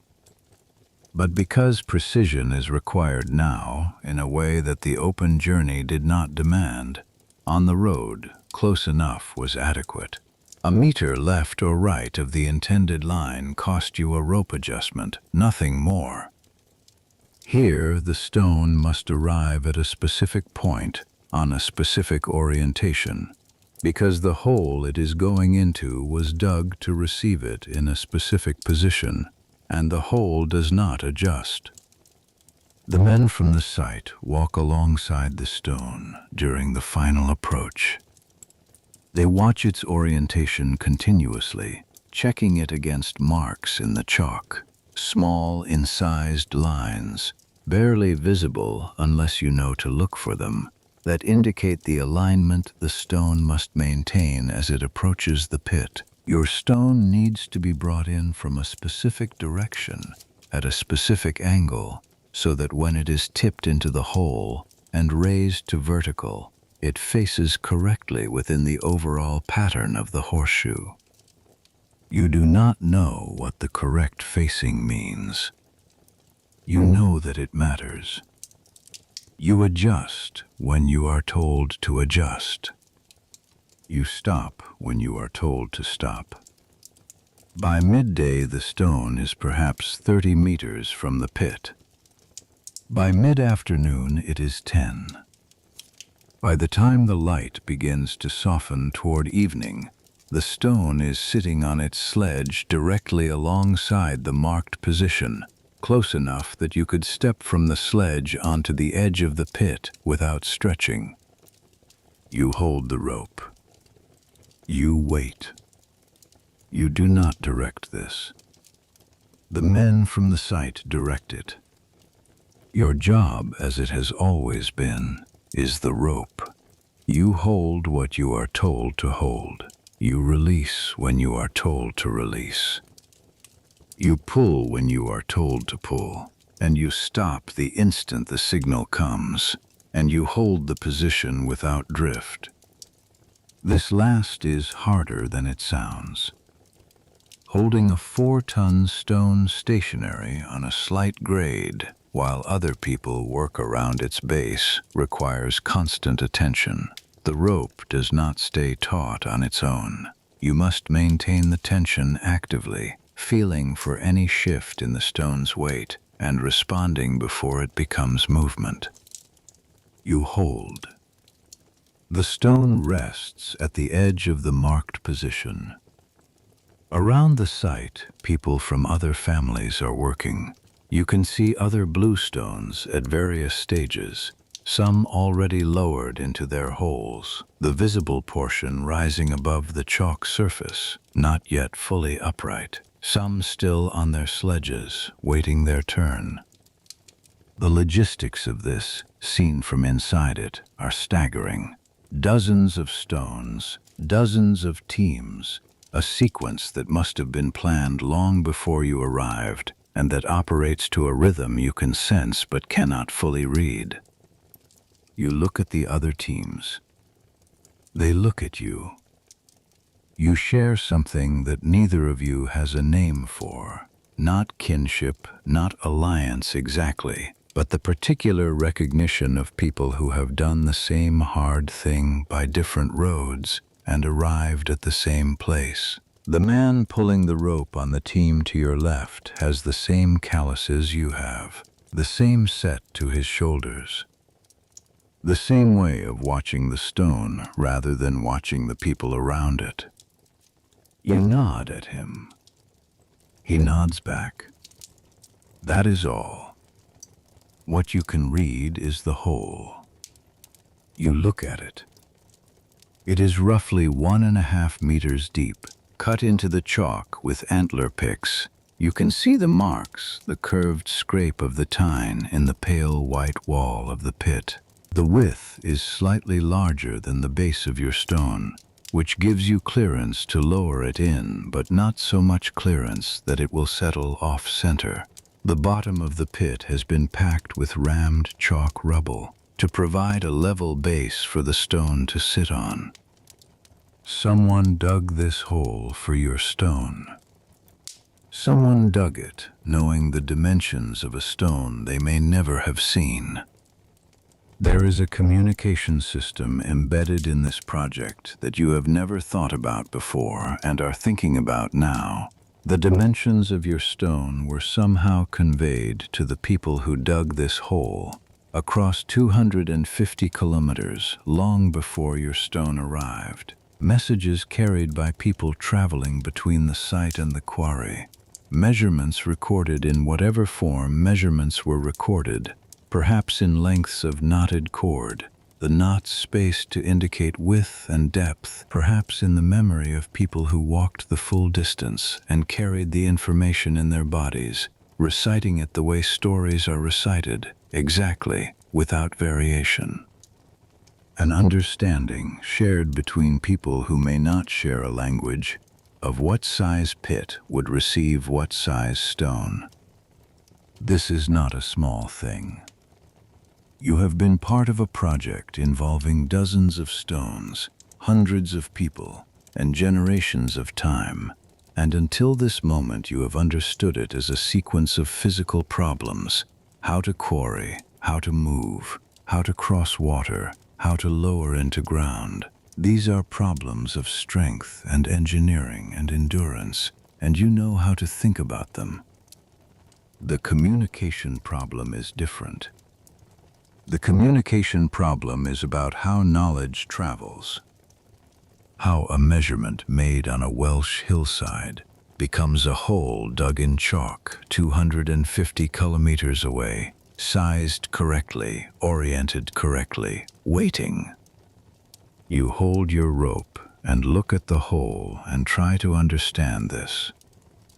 You cannot fully. You hold. The lowering begins in the afternoon. The method your team uses, the method your father used, the method his predecessor used, is a controlled tipping of the stone off its sledge and into the pit, using timber levers to manage the descent. This is not the only method. The men from the site use a different technique for some stones, involving earthen ramps that allow the stone to be slid into position at a lower angle. But your stone, your team, your method, timber levers, rope control, careful calculation of the tipping point. The levers are cut from oak, the straightest timber, the densest grain, chosen specifically for this load. Each lever is perhaps 3 meters long, inserted under the raised end of the stone and braced against a timber fulcrum. 3 levers on the pit side, 2 steadying from the opposite edge. The geometry is precise. Push down on the long end of the lever. The short end lifts the stone's base. The stone pivots forward over the pit edge. Do it wrong and the stone drops. A stone that drops from half a meter into a chalk pit at an uncontrolled angle does several things. It damages the pit wall, it damages the stone, and it removes your ability to control what comes next. The stone must not drop. The stone must tip. The man whose name contains the word for oak manages this. He stands to one side and watches and calls each instruction once. You are on the rear rope, the one that controls how fast the stone tips. This is the most critical rope in the lowering sequence. You know this because he told you 3 days ago, without additional emphasis, in the same way he tells you everything. Your hands are on the rope. The timber levers are in position. He raises his hand. The levers go down. The stone lifts fractionally at the base, pivots on the front edge of the sledge, and begins to tip. You feel it in the rope immediately, the weight transferring from horizontal to vertical, 4 tons becoming something that wants to fall, and your job is to ensure it falls at the right speed in the right direction. You let the rope out in small, controlled increments, not smoothly. In jerks, each one deliberate, each one assessed before the next. The rope cuts into your palms. Your feet are braced against a chalk rubble packing you placed yourself an hour ago, a low berm to give you purchase on the otherwise flat surface. Your hands burn. The rope is everything. The stone descends. The base enters the pit. The chalk walls receive it. You can hear the soft compression of chalk dust against spotted dolerite, a faint whisper of stone on stone as the base finds the bottom. The rope goes slack. The stone is in the ground. It is not upright yet. It is leaning at perhaps 40 degrees, its base in the chalk pit, its upper length propped by the timber levers. The work of righting it, pulling it from 40 degrees to vertical, a final act of controlled force, will happen with a different rope configuration, a different team position, a different set of instructions. But the stone is in the ground. You look at the pit. You look at the stone angled out of it. You have been moving this stone in one form or another for the better part of 2 seasons. It is in the ground. The writing takes another hour. The ropes go to the upper length of the stone, angled so that pulling them draws the stone toward vertical rather than toward horizontal. The team repositions. The men from the site join this part, their weight, their ropes added to yours. And then on a single signal, the whole team leans back and the stone comes up. Slowly. Then less slowly. Then with the particular momentum of a heavy object that has found its center of gravity and wants to complete the movement, the stone passes through 60 degrees, 70, 80. There is a moment, somewhere between 80 degrees and vertical, when the ropes go briefly loose. The stone's weight has passed over the balance point and is now working with the pull rather than against it, and you feel this as a sudden give in your hands, an absence of resistance, and then the stone completes the movement on its own and stands. The sound it makes settling into the chalk rubble at the bottom of the pit is a low, solid compression. Not a crash, not a thud, but the sound of something finding its permanent position, the sound of weight committed. It stands. It is upright. Your stone, from the Preseli Hills, 250 kilometers from the hillside where your father first put his hands on it, is standing on the chalk plain of Salisbury. No one shouts. No one runs. The men from the site move immediately to pack the pit, chalk rubble and earth tamped down around the base with antler picks and wooden mallets, stabilizing the stone, working quickly and without ceremony, because the structural work is not finished until the packing is complete and a stone left unsupported at its base can move. You watch them pack. You coil your rope. Your hands are shaking slightly, which you notice and then stop noticing. When the packing is finished and the site men step back and the stone is simply standing, one of the older men from the site does something you do not expect. He walks to the stone and places both palms flat against its surface, the way you have done 100 times in the dark at the end of a long day, and he stands there for a moment with his eyes closed. You watch him do this. You think about all the mornings you stood in the gray pre-dawn with your palms against this stone, checking for you could not have said what, the weight of it under your hands, the cold of it. The particular texture of the ground face your father spent 3 seasons grinding smooth. This man has never touched this stone before. He is touching it the way you touch something that matters. Then he takes his hands away. He goes back to his work. You are not invited to the ceremony. You did not expect to be. You have known this since the beginning of the project, since before you took up the rope your father left. The people who manage the meaning of this place are not the people who built it. They are a different kind of person entirely. The ones who travel between settlements carrying no load that you can see, who arrive at the quarry site and speak with the man whose name contains the word for oak, and then leave, and whose visit changes the direction of things in ways you notice but cannot account for. One of them came to your settlement when you were perhaps 12 years old. You remember this. He was older, with a way of standing that made the space around him feel more organized than space usually feels. He stood near your stone, your family's stone, still in the hillside then, barely begun, and he said something to your father that you did not hear. Your father listened. When the man left, your father stood near the stone for a long time without moving, and you did not ask what was said.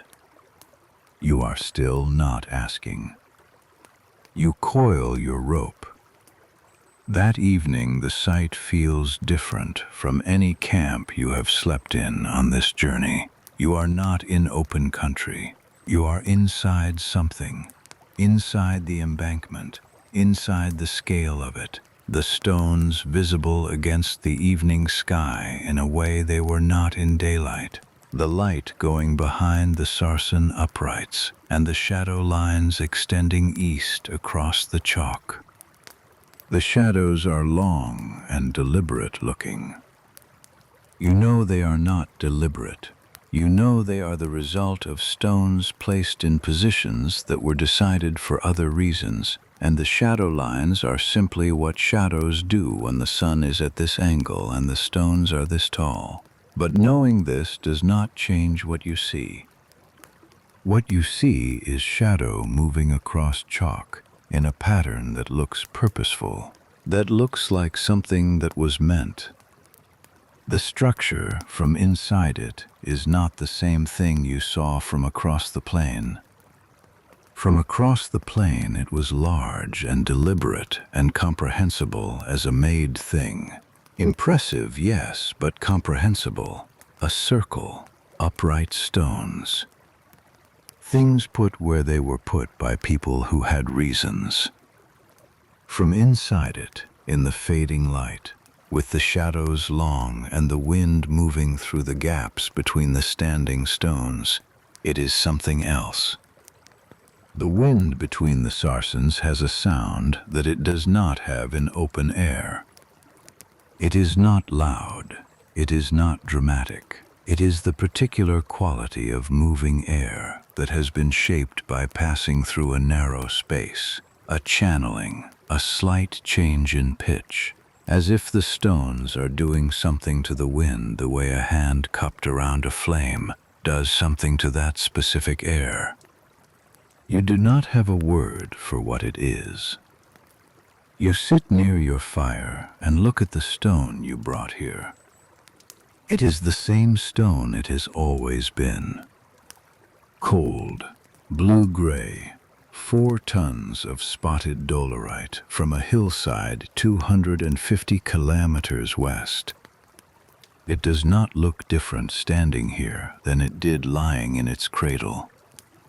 And yet the wind moves through the gap between it and the sarsen beside it with that sound, and the shadow from the sarsen falls across your stone as the light shifts, and your stone's own shadow falls east across the chalk, and in the last minutes of evening light all the shadows align in a direction that you realize, sitting here, points to where the sun will rise tomorrow morning. You did not plan this. Your father did not plan this. Whoever dug the hole planned this, or planned something of which this is the result. You eat your food, and the fire burns, and the sky above the plain goes to full dark, and the stars appear one by one in the spaces between the stones, and the structure that surrounds you holds its shape against the sky, and you sit inside it, and you do not sleep for a long time. When you do sleep, you sleep without dreaming. The stone stands. The stars move over it. The plain is quiet. You leave before the ceremony. This is not a slight, it is the arrangement, The people who carry the stones are not the people who stand inside the completed circle at the correct hour on the correct morning and do whatever is done there. You have understood this since the beginning. The work and the meaning are held by different hands. Your hands held the rope. The meaning belongs to someone else. You have made your peace with this, mostly. There were moments on the journey when it felt less like peace and more like resignation, the particular resignation of a person who understands their place in a hierarchy they did not choose, who can see the edges of the larger thing but not the center. But resignation and peace can look the same from the outside, and perhaps from the inside too, given enough time. You leave on the morning of the second day after the stone is raised. The journey home will be faster. Only your bodies to move, no stone, no sledge, no raft to build. What took nearly 2 months coming east will take perhaps 3 weeks going west. Less if the weather holds. The team disperses at the edge of the site. No ceremony, no speeches. People simply begin walking in their different directions, back toward the lives the stone pulled them away from, and within an hour the group of 200 that assembled on the Preseli Hills has reduced to the handful who live near enough to your home to travel the same road. You watch the larger group scatter. 200 people. For nearly 2 months you have been aware of all of them. Not individually, not in any close sense, but as a presence, a peripheral awareness of bodies and voices and the specific quality of a large group that is working toward a single thing. You have been part of something that required 200 people to function, and now those 200 are walking in different directions across a chalk plain and the group is over. What remains is the stone, standing behind you, already belonging to the site, the way it never belonged to you. You walk west. The chalk plain is wide and the wind is still from the west, and you are walking into it now, which is different from walking with it at your back. A small difference. You notice it. The man with the curved back walks beside you for the first day. You do not talk much. This has been the nature of your companionship for the entire journey. Present, reliable, not dependent on conversation. You have spent 2 months working alongside this man in conditions that would have frayed a weaker companionship, and what remains is something you do not have a precise name for. Not friendship exactly, though perhaps that word is close enough. The kind of regard that forms between people who have held the same rope through difficult ground and learned, without discussing it, that they can trust the other to hold. He walks at your pace. You walk at his. By midday, you have settled into a traveling rhythm that has its own quality, different from the pulling rhythm, different from the rhythm of the sight work. Just walking. The plain behind you, the land ahead, the day overhead. At the end of the first day, you camp in a hollow in the chalk, sheltered from the wind, and you eat the last of the dried meat you carried from the site. Tomorrow you will need to gather or trade for food, which is a different logistical problem from the journey east. On the way out, you were part of a large group with planning and supply. Going back, you are a small group, and small groups feed themselves differently. The man with the curved back builds the fire. You watch him. He is efficient with fire in the way he is efficient with everything. No wasted movement, the correct amount of wood, the flame exactly as large as it needs to be. You think about the 2 seasons of this work, and you think about him specifically. and the fact that you would not have chosen a companion for a journey of this length and difficulty and found anyone better. You do not say this. He adds a piece of wood to the fire. You both watch it catch. You begin to think about home. Not the abstract home you have been carrying in your mind throughout the journey.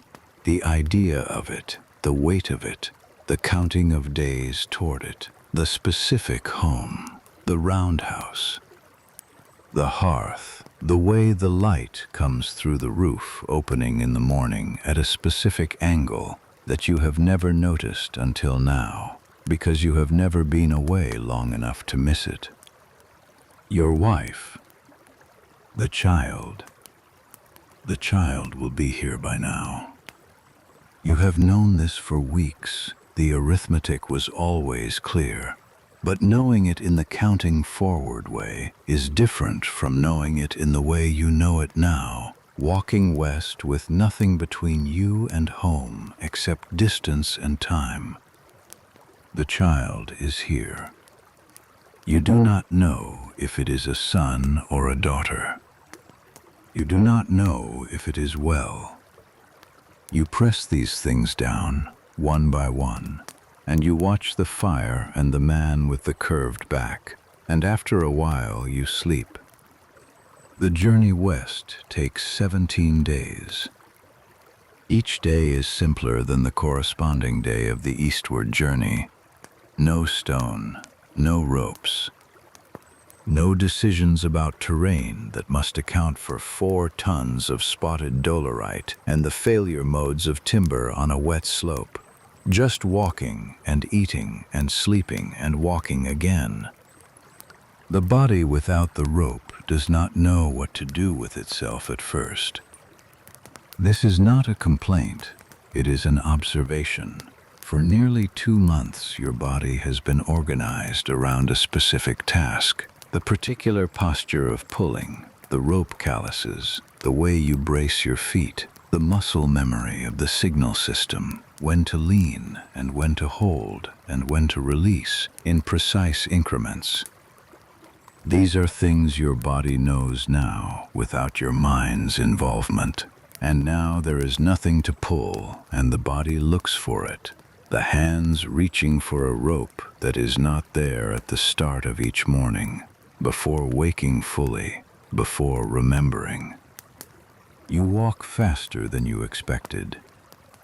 Without the stone, 250 kilometers is a different distance. You pass the site of the Cleddau crossing. The bank looks different without the rafts and the 200 people and the stone waiting to be loaded. It is just a riverbank. The Cleddau moves through it the same way it always has, indifferent to what you did there a month and a half ago. The marks of your work are still visible if you look. The stake holes from the mooring lines, the churned earth at the water's edge where 200 people stood for 2 days, the slight depression in the bank where the raft platform was assembled. In a season, these marks will be gone. Vegetation will close over the stake holes. Rain will smooth the churned earth. The bank will look as it looked before you came. You cross on a fallen tree. It takes perhaps a minute. You think about the 2 days you spent building rafts. You walk on. On the 9th day, you pass through a settlement you stopped in on the way east. The people here gave you food and received labor in return. You spent half a day helping repair a section of fence line that the winter had pushed over. You remember the fence. You remember the woman who directed the work, who had a way of looking at a damaged post that reminded you of the man whose name contains the word for oak, looking at difficult terrain, not frustrated, not hurrying, just assessing. The settlement looks the same. You are different. Not in ways anyone here could see. On the outside, you are simply a man walking west, thinner than you were 2 months ago, with calloused hands and boots that have been resoled with a piece of cured hide you traded for 3 days back. But inside, in whatever place stores the weight of things experienced, you are carrying more than when you came through here going east. Not more weight, exactly. More information. You know what the chalk plain looks like when the wind comes across it at dawn. You know what an open sea channel feels like under a raft. You know what a 4-ton stone sounds like when it finds its permanent position in the ground. These are not things you can trade, but they are yours. You walk through the settlement without stopping. The Preseli Hills appear on the horizon on the morning of the 15th day. You have been watching for them without admitting to yourself that you were watching. Every morning since leaving the chalk plain, you have looked northwest at the start of the day and told yourself you are simply checking the weather, the sky quality, the cloud formation. This has been true enough, but underneath it, not admitted, there has been the watching, the particular shape on the horizon that you are waiting for without quite allowing yourself to wait for it. Because if you watch for it and it does not come, the disappointment is precise. If you do not watch and it comes, it arrives as gift, and then they are there, the familiar ridgeline, the high exposed rock faces of spotted dolerite catching the early light, the particular profile of the hills that you have known since before you knew anything else about the world. You stop walking. The man with the curved back stops beside you. You both look at the hills. He says, "There it is." You say yes. That is all. You walk faster for the rest of the day without discussing it. The settlement comes into view in the late afternoon, the roundhouses on the lower slope, the smoke from the cooking fires, the specific smell of your particular hillside that you have not been able to reproduce in memory no matter how many times you tried. You smell it now. It is exactly right. A child runs out from the settlement to look at you. Not your child, a child from another family, 6 or 7 years old, barefoot on the path. He looks at you the way children look at people returning from somewhere large, with the curiosity of someone who has heard the story and is not sure whether to believe it. He looks behind you. He is looking for the stone. You do not have the stone. You never had the stone, not in the sense of ownership. It was always going somewhere else. But you understand what he is looking for, and for a moment you see yourself the way he sees you, a man who went somewhere with something and came back without it. This is true. You walk past him into the settlement. Your wife is at the hearth. She stands when she sees you. You cross the space between you. There is a moment between seeing her and reaching her that lasts longer than it should. You have been carrying a version of her in your mind for 2 months, approximate, made of memory, the particular angle of her face in firelight, the sound of her moving through the roundhouse before full light. This version has kept you company. It has also slowly diverged from the original. You noticed it diverging. There is nothing to be done about that. Now the original is in front of you. She is more specific, more present. The lines around her eyes, the particular way she holds herself. The memory version got nearly right, but not exactly. She says your name. You say hers. The child is on a sleeping skin near the fire, wrapped in wool, small in the way that new things are small. with the compactness of something that has not yet taken up all the space it is going to take up. Your wife says his name. A son. You kneel beside the sleeping skin and you look at him. He is 2 weeks old.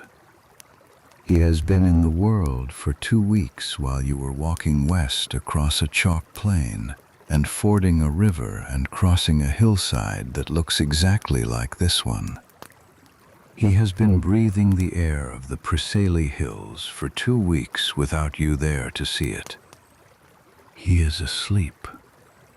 His hands are open, the fingers curled slightly inward, and his face has the particular stillness of very young sleep, total, uncomplicated. The sleep of someone who has not yet learned that sleep is something you can fail at. You do not touch him. You are afraid to wake him. You sit beside the sleeping skin and you watch him breathe. Your wife sits beside you. The fire is warm. You have not been truly warm since before you left. You let it reach you. In the long mound on the eastern slope, your father is in the ground. On a chalk plain 250 kilometers to the east, the chalk you packed with your own hands around the base of a stone is holding it upright tonight, and will hold it for longer than you can count. You never found out what it is for. You are no longer sure it matters. Sitting here watching your son sleep beside the fire that has not been fully extinguished in years, you find that the not knowing no longer feels like something missing. It feels like the correct shape of the thing. Some things are carried without knowing why they must be carried. Some weight is simply given to you, and you take it and you move it as far as it needs to go, and then you put it down. You carried it. You put it down. The fire pops softly. Your son's chest rises and falls. Outside, the Preseli Hills are in the dark, the high ridgeline invisible against the night sky. The rock faces where your stone came from as cold now as they have always been. Other stones are still on those hillsides. Other hands will move them. Not yours. Not yet. You watch the fire. Your son stirs slightly in his sleep, a small movement, one hand opening and then closing again, and you hold your breath until he is still.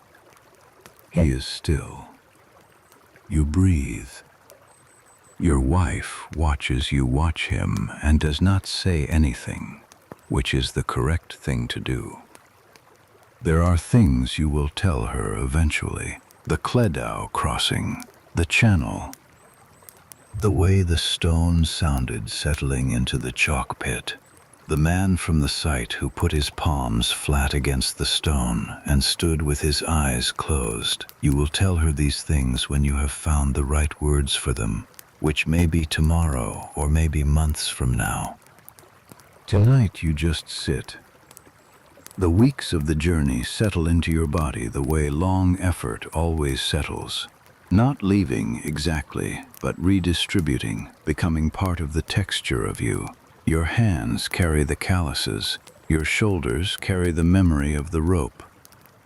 Your feet know the difference between chalk and clay, and river mud and Welsh hillside in the dark. You have been to a place most people here will never see. You have put a stone in a circle that was begun before your grandfather was born. You look at your son. He is 2 weeks old and he has no idea any of this happened. He does not know about the chalk plain or the tidal channel or the rope or the 200 people or the man whose name contains the word for oak standing to one side with that unreadable expression. He does not know about the descent or the rafts or the river in the rain. He does not know about the hole in the chalk, sized for a specific stone, dug by someone who had never seen it. He knows nothing. He is breathing. He is here, somewhere to the east, on a chalk plain. A stone that his grandfather began moving is standing in the dark. Whether this boy will ever touch that stone, you do not know. Whether another stone will be given to your family, another quarry face, another cradle, another 200 people, and another season of rope, you do not know. Tonight there is only this: the fire, the sleeping child, the hills outside in the dark. And now you are home, and the fire is warm, and your son is sleeping. You add a piece of wood to the hearth. The flames settle and brighten. The wood you are adding is from the stack inside the door, the same stack that was there when you left. Someone has been maintaining it. Your wife, most likely, through her pregnancy and the birth and the 2 weeks since, adding wood in the morning the way you always have, banking it at night the way you always have, keeping the fire that has not been fully extinguished in years from becoming a fire that has. The continuity of the fire.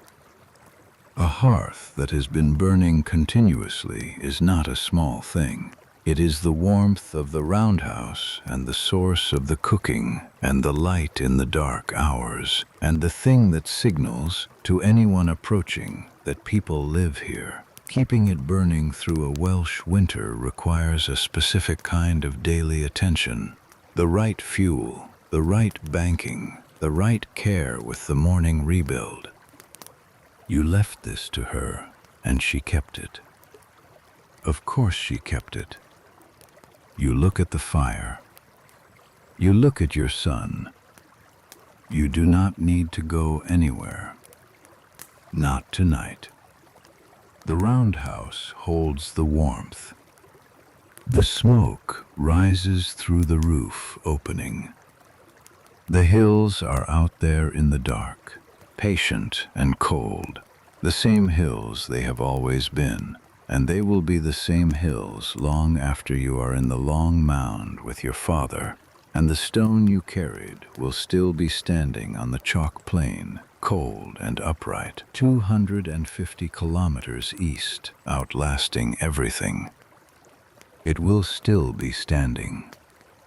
Long after the rope has rotted, long after the sledge has gone back to the earth it was cut from, long after the man whose name contains the word for oak has been placed in his mound, and the man with the curved back, and everyone who pulled a rope on a Welsh hillside in the spring of this year, long after you, the stone will stand.